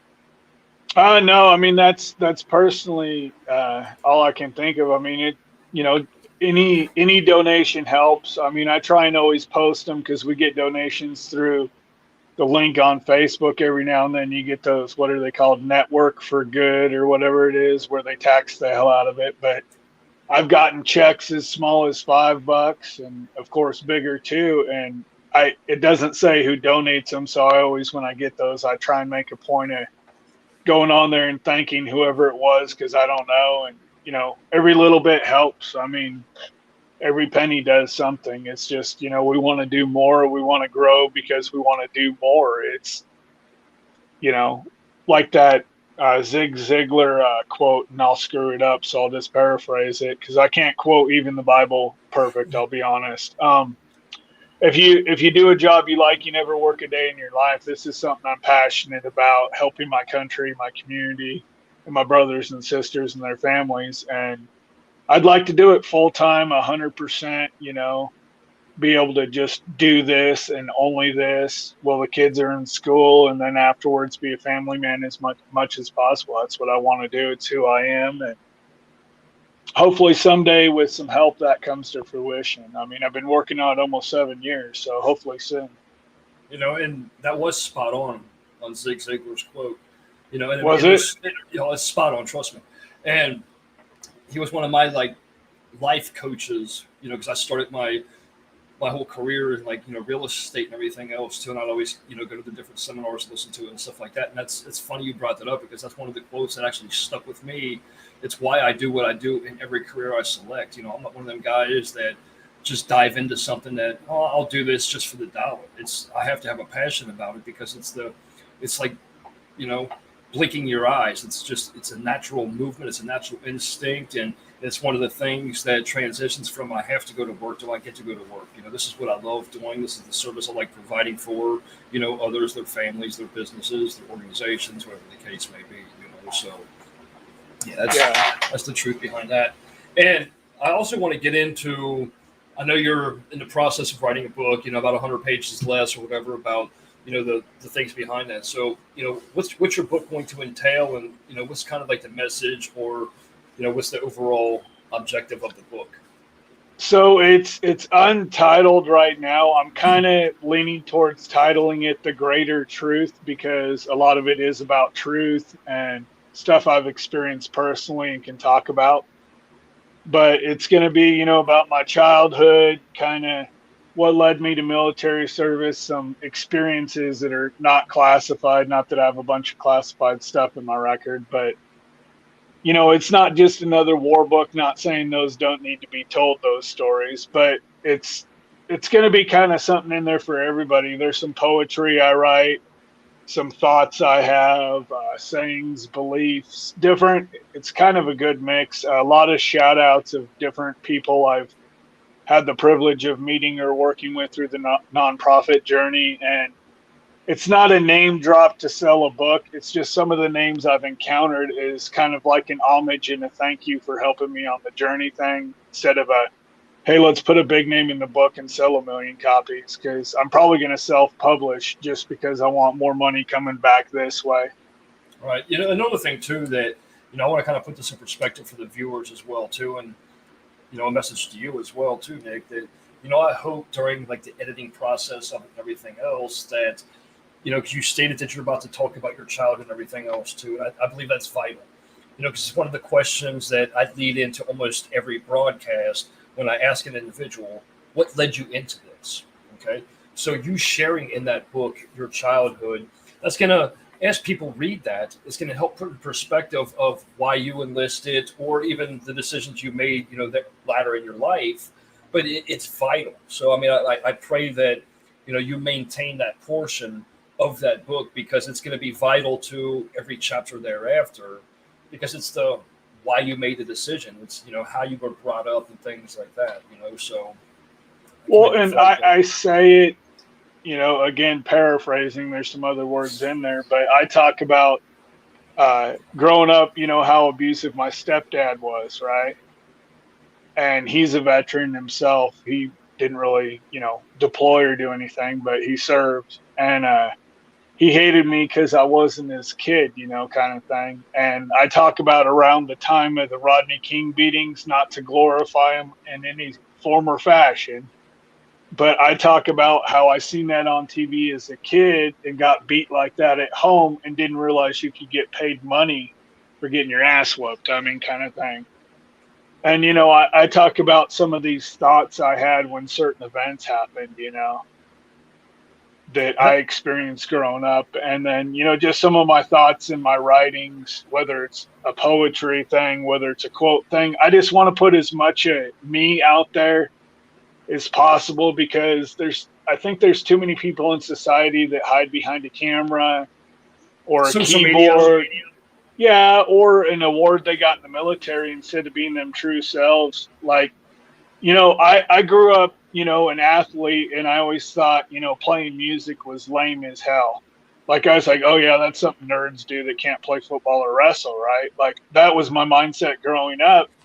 And now I'm like, how much more fun life would be if I wasn't beat to hell from sports in the military, and how cool it is to watch like a Stevie Ray Vaughan or, Jimi Hendrix just pick up a guitar and set the strings on fire. That's cool, right? I wish I could do that. And then my kids are taking, like my daughter specifically, interest in that. And I'm like, do what you want, express art. Like I talk about lately, not to get too off topic, but when I got out of the military in Germany, I bred a certain type of aquarium fish called discus fish. And there's about, I don't know, probably 1,500 different colors they come in, and they're bigger than an angelfish, but they're flat like a bluegill that you can catch in the lakes, but they come in real vibrant colors. And I used to breed those, and I notice stuff with nature helps me relax more my spirit. Like I don't listen to a lot of heavy metal anymore because not because I don't enjoy it, but because it amps me up too much. Whereas like a country or like an Irish drinking music kind of gives me more of a middle ground. So, just different things I've learned over the years that help me. I mean, I've tried yoga, it kicked my ass, I'm not going to lie. But just different things I enjoy and stuff that helps me because I figure if I talk about stuff that people have in common or might be surprised by, I think that's going to help other people open up and heal ultimately. Awesome. Thank you for that. And that's another thing too that a lot of individuals take for granted when we read books or read articles. It's like how much is put into the writing of that, and just having so much like that you want to put down there. It's like, hey, how do I get this in sequence? And that's where like good editing and everything else come into play and all that stuff too. But everything that you just mentioned is so vital. And especially in the mental health sector, that that there are ways of dealing with that compression that our minds have, or the traumas that our mind has. And you spoke earlier about how like PTSD and how like I think the very first phrase for that was like shell shock, because it defined what it was. It was they were shell shocked from the sounds, the bangs, everything else, and just what they witnessed. And softening through the generations and things like that. We've got the post traumatic stress disorder, and then I love the new twist on that, to where it has injury, to where it's not a disorder. It's something that we can overcome with proper therapy, treatment, and things like that as well too. And it's little things like you writing the book and an individual being able to read that, where they can associate themselves to maybe some of the traumas of the childhood abuse that you sustained, ways you were able to overcome that, the associations that you made with what you've seen, and the changes that are making, because it's stuck with you. And it's why the progression of everything, a lot of us, despite traumas that we sustain, we can either digress through life, or we can make that progression and use that as fuel to climb the highest mountains per se. So I commend you again for that as well too. And I mean, it's just that I pray that you're able to encapsulate all that. And I mean, just that little bit you gave me, I doubt you're gonna be able to keep it under 100 pages. But hey, but Well, I mean, it's a goal. I mean, I figure my thought behind trying to cap it there, 100 pages or less, preferably less, isn't just about, what it costs to print, et cetera. It's also, if you put a message out there that takes too long to read, that's a life, in my opinion, that's not going to be able to be saved. Whereas if I get this out there and it's a quicker read and kind of encompasses more people, it's not just about helping veterans and first responders. It's anybody and everybody I can help, just with honesty. I mean, that's what causes a lot of people to go down that suicide and that, self-harm route. Like when I was 16 is when one of my first friends committed suicide. And that was my first true experience with suicide, was when I was 16. And, it started with drug addiction for this individual, and then his parents saying they didn't love him because they didn't understand. And then just it snowballed. And before I know it, I'm getting a phone call saying so-and-so's dead. And then, and that's real though. I mean, because and again, survivor guilt.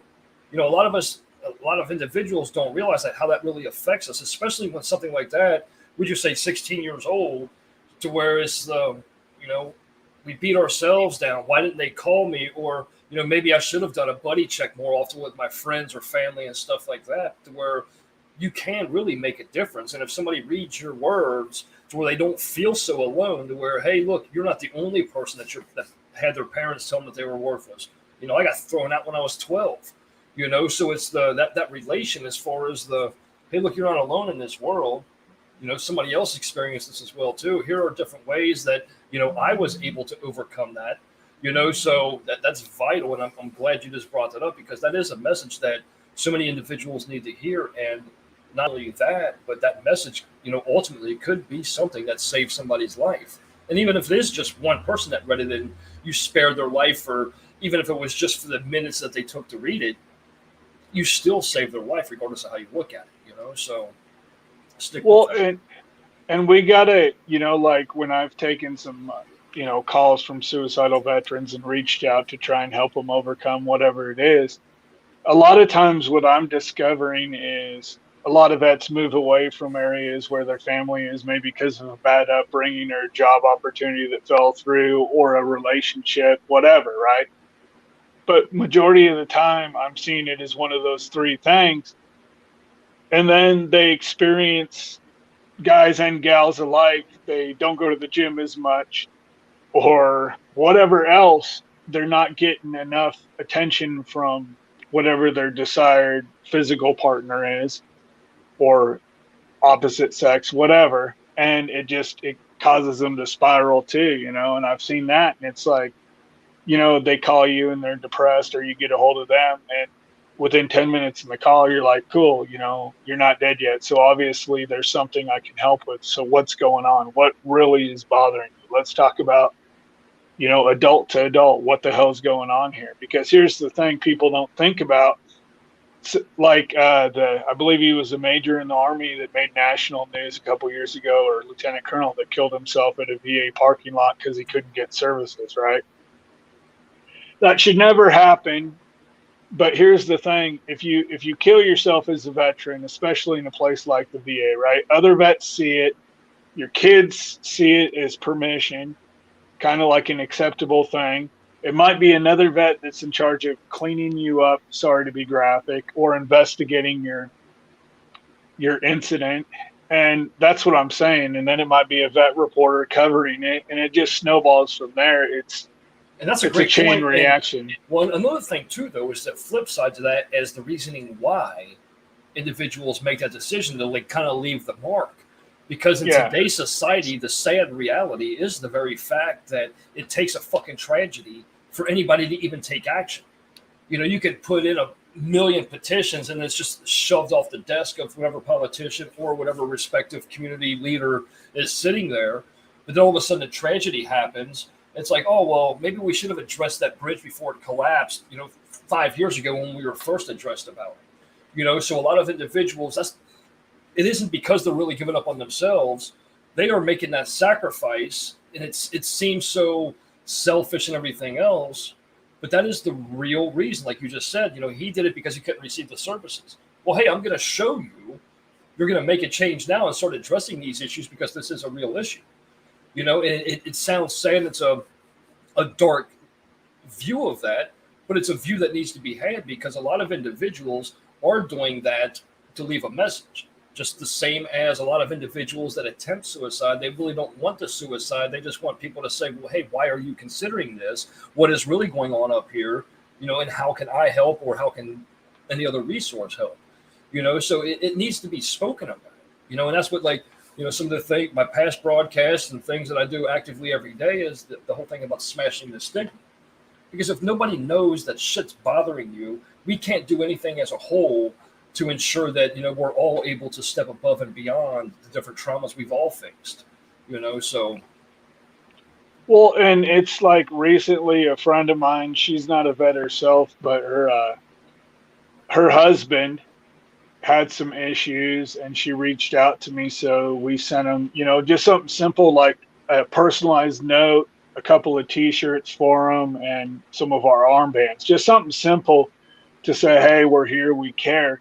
Sometimes something as simple as that can cause someone to reach out or to, push through whatever the pile of debris is they're trying to get around. I mean, it's taking a permanent, I won't say solution, but taking something permanent to resolve a temporary issue in a lot of times, right? And, we got to get back to that, don't be too manly or too adult or too womanly, whatever you want to say, to reach out to someone and say, hey, look, I know you don't provide this. Do you know someone who does? Or, hey, I'm really struggling right now. Do you have time to take a call? I usually have enough time and try and make time to take at least a couple calls every, 24 hours, no matter how busy I am. And, my wife's understanding, and she doesn't have to be, and she chooses to be. And, sometimes we get in arguments because of it, and it's normal. But I try and tell people, I can't always take calls on the fly, but if it's urgent, I will. just text me and let's figure out what's going on and how we can help. And I'm the same way too, so I can relate to. A lot of people say, "Hey, when do you sleep?" That's why I look like death half the time. But that's my passion. I don't care. I mean, that's the only thing that I thrive on and makes me happy is seeing other people at their best in life. Watching them flourish, or if it's my one word that can instill quality of life back into another individual. And what sickens me about today's society, not as a whole, but the vast majority of individuals that walk around and they always got something stupid to say about, oh, well, they should do this different, or, oh my God, there's this problem. But nobody's taken that initiative to where, hey, what is a half hour out of your day to be able to have your phone available for somebody that's in need to reach out to? You know what I mean? Nobody wants to put on the badge, but they want to sit here and down law enforcement. Nobody wants to enlist in the military, but they want to talk about what, difference the veterans could have done while they were serving and everything else like that. And it's just a bunch of bullshit to where, you always have these sideliners that think they know what's best for an individual or what we could do to fix the issue, but they don't themselves want to ingrain themselves within whatever cause or, volunteering for greater veterans so that they could actually provide a service to a veteran, to uplift them, their families, or anything else like that. It's fucking sickening. So again, yeah. Take law enforcement, for example. I know Spokane's police chief, who does a hell of a job. His wife last year, I think she got like captain of the year nationally. I don't know how they judge it, but she does a lot of great stuff. The sheriff's a friend of mine. He's a veteran as well as a police chief, and I think his wife is too. But they do a lot of good jobs in outreach, and they passed a bill in Washington State, which I hate to even say my home state did something so damn dumb. But basically, all law enforcement here turned in their shotguns because they can't even use ballistic or non-lethal, like your beanbag rounds, your rubber bullets. They're not even allowed to use those in their shotguns. Oh, no. So they had officers turn them in to avoid the liability, and then they have limited use of how they can use canines. And so I tell people one solution, like you say, okay, law enforcement is or isn't doing this, right? So here's the thing. In theory, if you paid more, you could get better applicants, right? But here's the thing. If you're going to say they need to train more, you need to pay more in their budget to train. But you can't train because you need more officers and because everyone walking off because of vaccine mandates and lawsuits and stress and blah, blah, blah, everything. Then you're short officers. So if you don't have enough officers, you can't do training. A lot of the American public, because the media doesn't show it anymore, they did it for their little ply during the election. But a lot of Americans in the civilian sector don't realize that riots are still going on up there in Washington and things going around. Everybody's still combating over ignorance, because they're uneducated on the realities of things. But it's not on the media anymore because it doesn't play into their agenda or their role of why they were, broadcasting every time you turn on the news. Oh my God, look at these riots. They don't realize that. And then now you have the law enforcement officers in the Northwest that are having to work, 12, 15 hours because officers are leaving because they're not going to tolerate the different mandates or anything else. They're putting their lives at risk. Hey, let's de-arm you. Let's broadcast it on TV and the news that we just disarmed you to, incite, the public to start, oh, look, now we can go do this. We don't have to worry about it. We're protected now, to where, and that's what they're doing. They're taking away the fact that law enforcement is in place to protect you and making it seem like now you're protected because law enforcement is disarmed or restricted. That's fucking retardation at its complete. I don't. Well, yeah, not in a derogatory way, but that's the reality of it. I don't care what any. Well, yeah, and look how it snowballed into society, though. So then you take that, right? So then you got a law-abiding citizen. I got my master's in the administration of justice security, my bachelor's in criminal justice. So I'm not anti-cop by any means. But then you take that. So then you have state patrol, for example, the officers that left obviously support medical freedom, whether they're vaccinated or not, so irrelevant. But then the ones that you state, then I struggle with my own view of them. Did they stay because they feared taking a chance in life or want to provide for their family close to retirement, or are they corrupt pieces of shit? So then I struggle with my view of them. Then you take that, how it snowballs at a national level, right? Because everything starts local before it gets national. And you look at the military. So you got SEALs, who I love. I know, have a lot of friends that are SEALs, and they're great people and obnoxious as hell, and I appreciate it. So I love a lot of those types. And anyway, you got, I think the number was like 627 or something that are refusing the vaccine. So they're getting booted out, right? With a dishonorable or a less than honorable, whatever. Total bullshit, my exact words. But on top of that, now Lloyd Austin and Miley and those, try and refrain, but lovely individuals are saying they're going to go after the cost of training them too. It's like, no. And then you got, and I don't care about the transgender thing. You know, I'll say it openly and honestly. Whatever you do is your business. Live your life. As long as you're not out breaking the law and being a, shitbag, I'm cool with it, right? But you got this Levine, Rachel, whatever her name is, that walks in Joe Blow off the street, never served a damn day in the military, and everyone from E1 all the way up to a damn 4-star general should be pissed about it, no matter which way they vote or pee. Walks in and puts 4 stars on her collar, looking like a methed out Danny DeVito and Batman playing the Penguin. And that's a disgrace. That's a slap in my opinion, of everyone that served and died protecting this country, past, present, future. Because if you were a private, at least you served, then you have some understanding. But to go in off the street and put 4 stars on your collar that you didn't earn, I mean, I don't know. It just infuriates me. And I don't care which gender or genders an individual is or which way they vote or pee. I don't give a damn about any of that.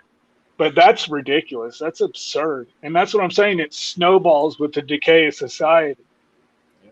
I mean, you allow one thing, and that's the perfect example. I'm glad you put it in that retrospect, because that is how it happens. It's hey, we get away with this. Hey, let's push it to the next bar. Hey, we get away with this. Let's push it to the next bar. And kind of to go back to the very beginning of this broadcast about, the elimination of our freedoms. That's how it happens. It's that little bit at a time, that little bit at a time. And then all of a sudden, your plate's empty. Well, you never get it back. Like, so, for example, going back to that particular issue, like Kristen Beck, who's a retired Navy SEAL, SEAL Team 6, did a lot of cool stuff. Good friend of mine, right? She happens to be, in the, I'm not going to say the acronym because I'll leave one out and piss someone off, but she's transgender, right? She's open about it. She gets a lot of grief about it. And I've learned a lot from her militarily in terms of what she went through. And, it's all about helping vets. She's a good part of our team, and I lean on her for a lot of things too, right? But this is an individual that served under her birth name, and her new name isn't that much different, but she recently encountered a holy hell incident with the VA trying to get a surgery that's service connected because she changed her name from Chris to Kristen. And she served our country honorably for 20 plus years at a high level, 13 combat deployments, but yet Rachel Levine, or whatever the hell her name is, Danny DeVito's ugly sister brother, walks in off the street and puts on 4 damn stars. And I know someone similar that actually did serve and is getting shit on by the very same system. And to me, it's like, look, if you serve honorably, you get what you get coming, right? And you deserve it. If you change your name, how is that any different than a woman getting married and taking her husband's last name? It's still the same damn person. Exactly. And there's so many minor things like this that get blown up into national issues because people are dumbasses behind the system.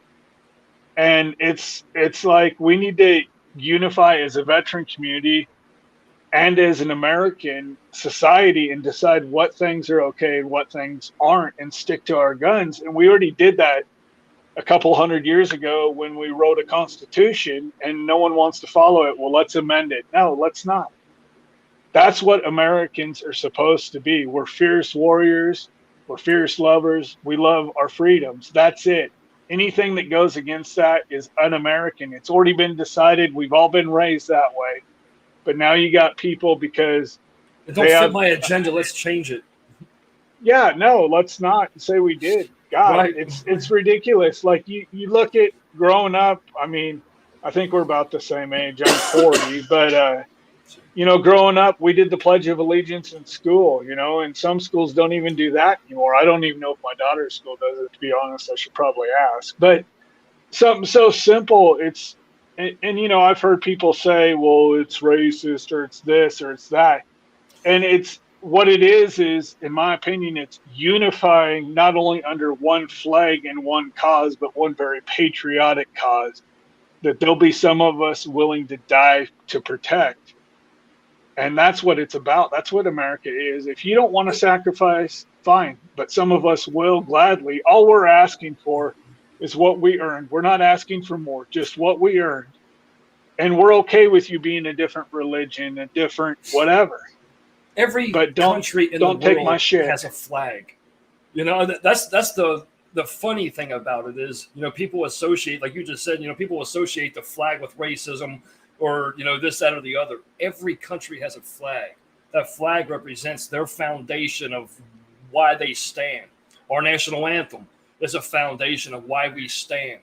I challenge anybody viewing this or that will view in the future to show me one line within our national anthem that deploys racism in any sense. It's just, and then when you educate these ignorant fools and let them know about, like, especially with like the Civil War, with the Confederate Army, of how many African Americans served in that Confederate Army, and that's the whole blind side to everything as well too, to where it's racist.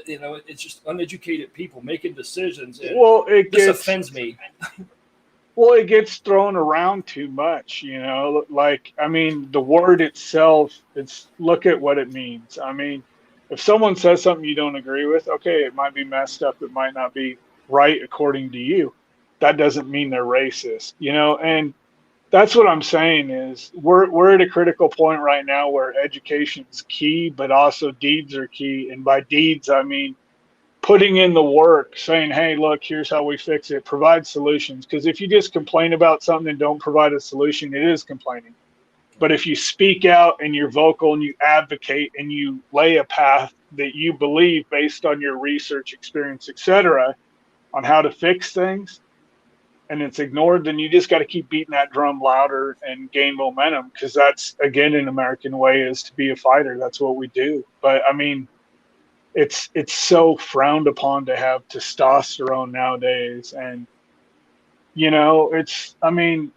look at a lot of these movements and it's like, we got to start telling the truth. And that in broadcasting things to where, going back to, if an individual wants to be an individual, fucking be who you want to be, man. We don't have to have all these, broadcasting everywhere, cities painting the shit on their walls about, all these different movements and things like that. If you believe in something, go live your fucking life that way.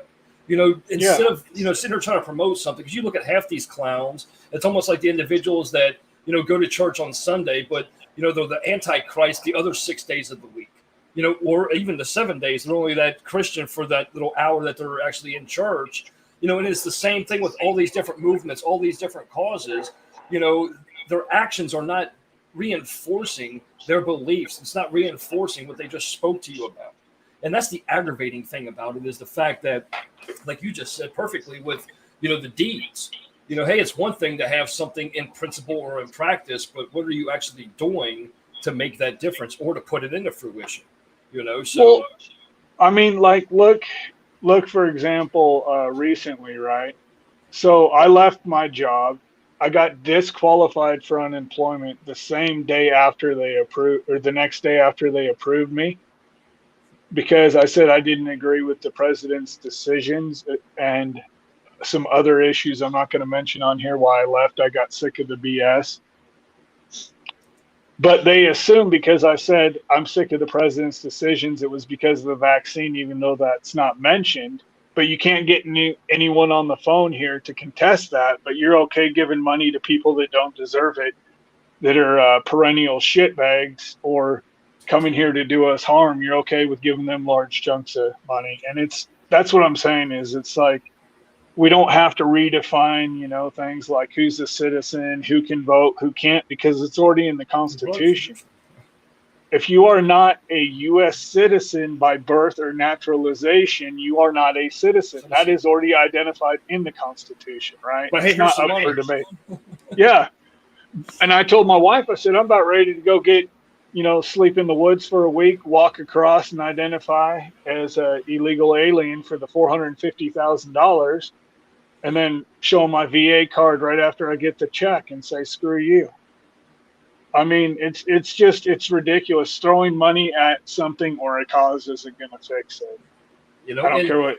And that's so backwards, though. It's just that, why would you promote something like that to where it entices, it encourages, it's, displaying well, I the think wrong message. you know why, probably the same as I do, that I'm not going to say on here, but I call the United Nations the useless nations, and I've obviously know people and have done that type of stuff, and I don't see the point. I mean, a one world economy is not a good thing. Yeah, I mean, because it takes away from, the ones that are trying to do it right. I mean, and a lot of people that are unfamiliar with what it takes to become a U.S. citizen from another country.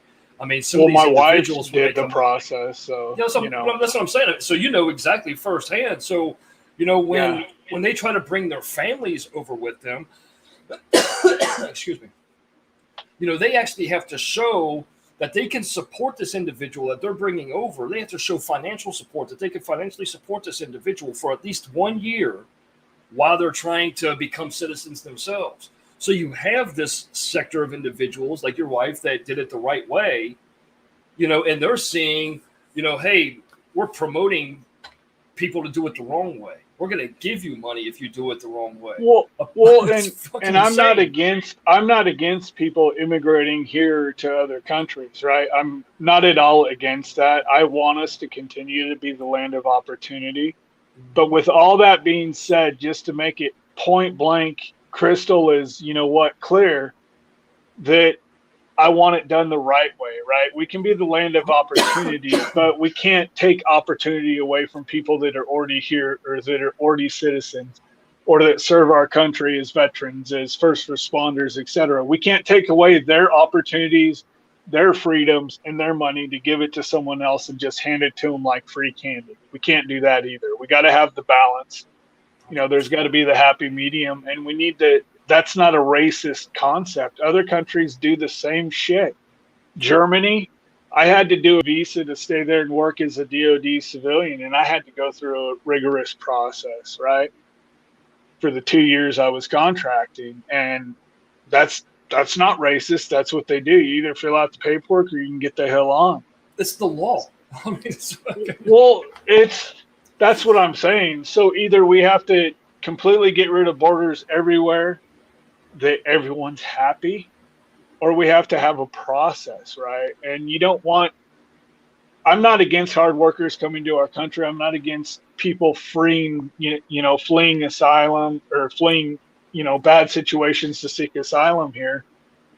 We had a guy at work when I was still working at the airport from the Congo, and he brought his family over and he was working 3 and 4 jobs until he could afford to pay for it, and still practices his own religion, still works his tail off. Luckily, when they got here, his wife was able to get a job so he could drop down to 2 jobs. And he went to the casino once in a while, still enjoyed American beer, but still practiced his own stuff. And I'm cool with that, right? But let's set a standard and stick to it. Let's not let political agendas or the media influence what America is. And people don't want to do that. They don't want to tell the truth. And then, we can't keep sending our men and women to war and not take care of them when they come home either. That's un-American.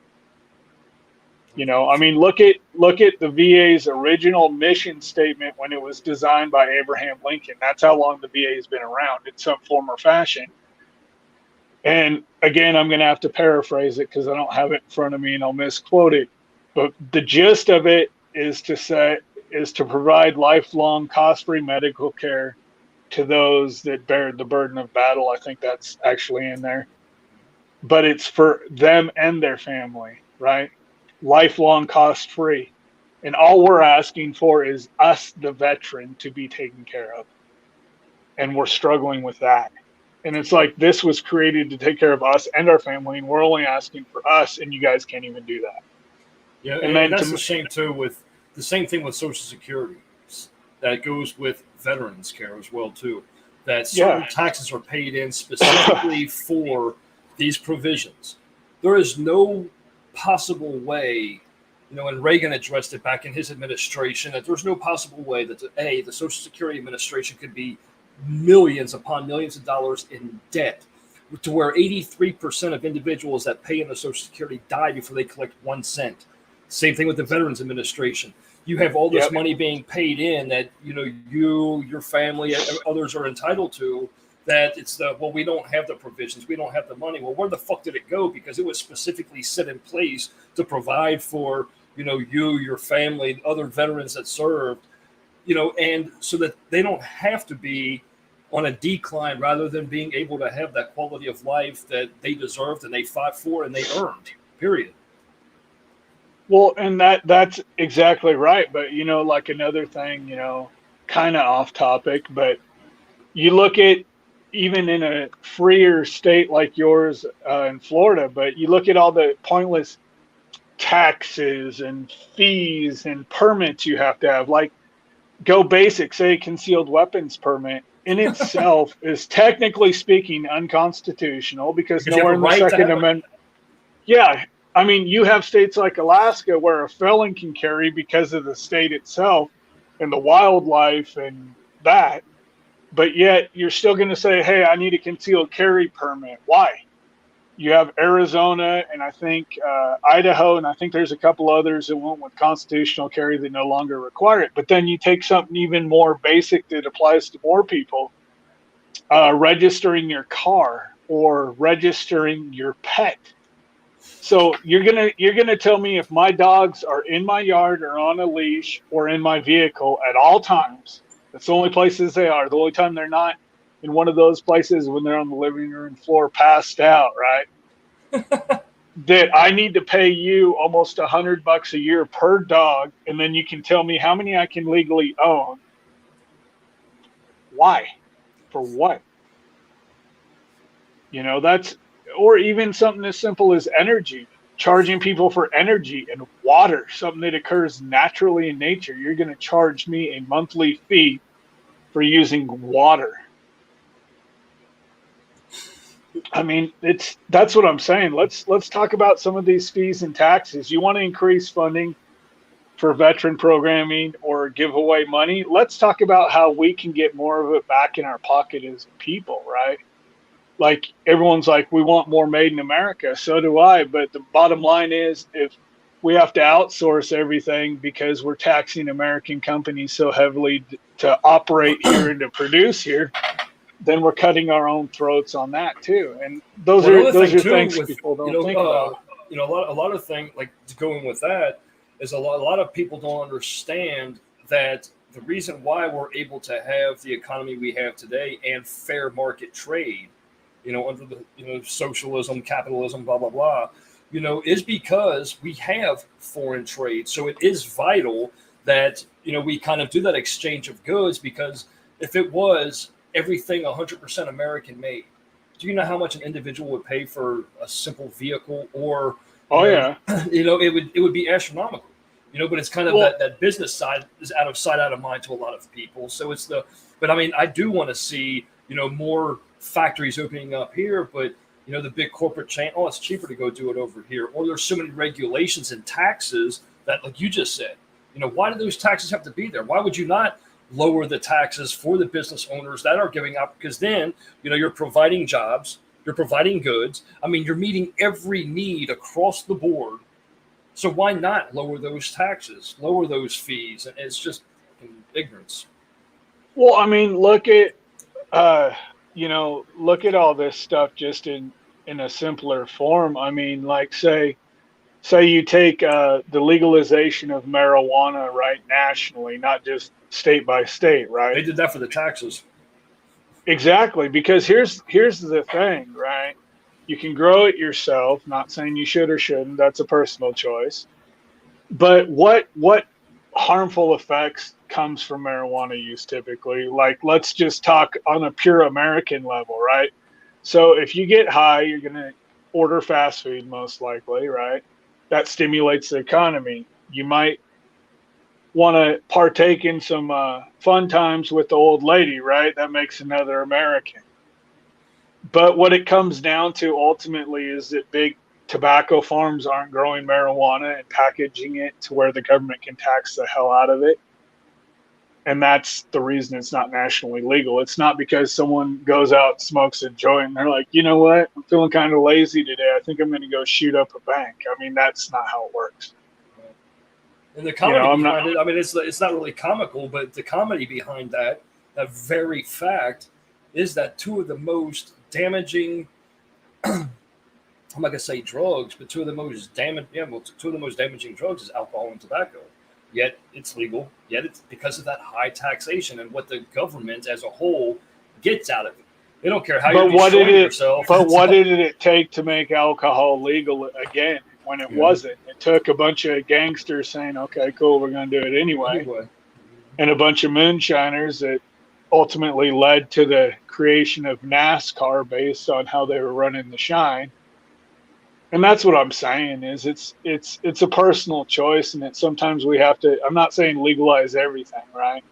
But it sometimes we got to realize, hey, we're paying taxes for a lot of stupid reasons. I mean, if you really sit and do, this isn't a constitutional class, but if you break down the Constitution, the mere creation of the IRS, for example, is in itself unconstitutional, or some other agencies that I'm not going to say on here. But that's what I'm saying is it's about overreach, and that's why I'm saying we got to do more stuff as people, research our issues. Why are vets not getting help? Well, let's look. Are they not asking? Are the funds not being allocated? Is it a combination of all the above? Do we have some bigger nonprofits that hoard all the money in the grants that just use it for salaries? What's really going on here? And we need to start asking these questions as people, as veterans, as leaders, as servants, and that's what America needs to get back to, in my opinion, is just, figuring out what we are again. And we lost our way, but we didn't lose our identity. So let's be who we are, and let's do the American thing. And we're all in this together. No one gets out alive. So let's live the best life we can. and it takes them doing the deeds. You know. Exactly. So, and is there anything you want to touch base on that you kind of want to promote for yourself, or let individuals know how to access the greater veterans, which I think we got that all covered here. But is there anything that you want to let them know about services that are available, or bringing people on board, or when we can expect the book and anything like that? Or, Well, the book's probably, I would say, 6 months ish. I mean, you gave me some contacts in the publishing editing side I'm going to reach out to here very soon when I think I got it where I want it, and then kind of have that conversation more realistically then. Don't let, I guess, even if you disagree with some of the stuff I said on here, don't let it turn you off from who I am or who Greater Veterans is, because I do care. I do care about opposing point of views as well, because I'm a firm believer in iron sharpening iron, but I'm also a firm believer in protecting our country, legally, of course. So yeah, that's basically it. If you need help with something, even if I don't directly do it, I know people that will or can. So, I'm not afraid to give you a phone number, make a call for you. If you need a letter of recommendation for a landlord, for an employer, I'm fine having a half-hour conversation with you and writing one 9 times out of 10. I just want to help people, man. I just want to live a good life, take care of my fellow vets, first responders, the community, and, do the American thing. I mean, that's all it boils down to in the end. Yeah, and another thing too is that at the bottom of the screen, individuals see the actual link to your website. I implore everybody at the bottom of the screen to, visit the website, the www.greaterveterans.org, and go to the contact page. If you feel that there's something to offer, just like Nick just said, who cares if you disagree with some of the things he may have said? Have that conversation. I mean, the iron does sharpen iron, and if a lot of times, like, without sharing different beliefs that we each have, we can't grow together. But just go to his contact page. Let him know how you'd like to serve. Whether it's remotely or if you're in the Washington area there with him. Make a difference. Tell him, hey, I can dedicate a half hour. Is that any good to you? Or, hey, I'd like to do this full time just as you. Or if you're a grant writer or you have other services, it's going to be needed. Because in general, you guys are about the same cause and expand one another and things like that as well too. So I implore everybody, at the bottom of the screen there, you'll see, the actual contact as well too for information, the email down there, and as well as the phone number. And I implore everyone to reach out to him as well. And Nick, thank you so much for your service in the past, then, now, and the continued service. And stay safe, stay blessed in all things. And I'm going to reach out to you, here shortly once everything's done here as well too. I'll email you over some different resources as well too. All right, I appreciate you having me on and having an open conversation. It's good to have a change of pace, Yes, sir. And again, thank you for everything, and I'll speak to you here soon. All right.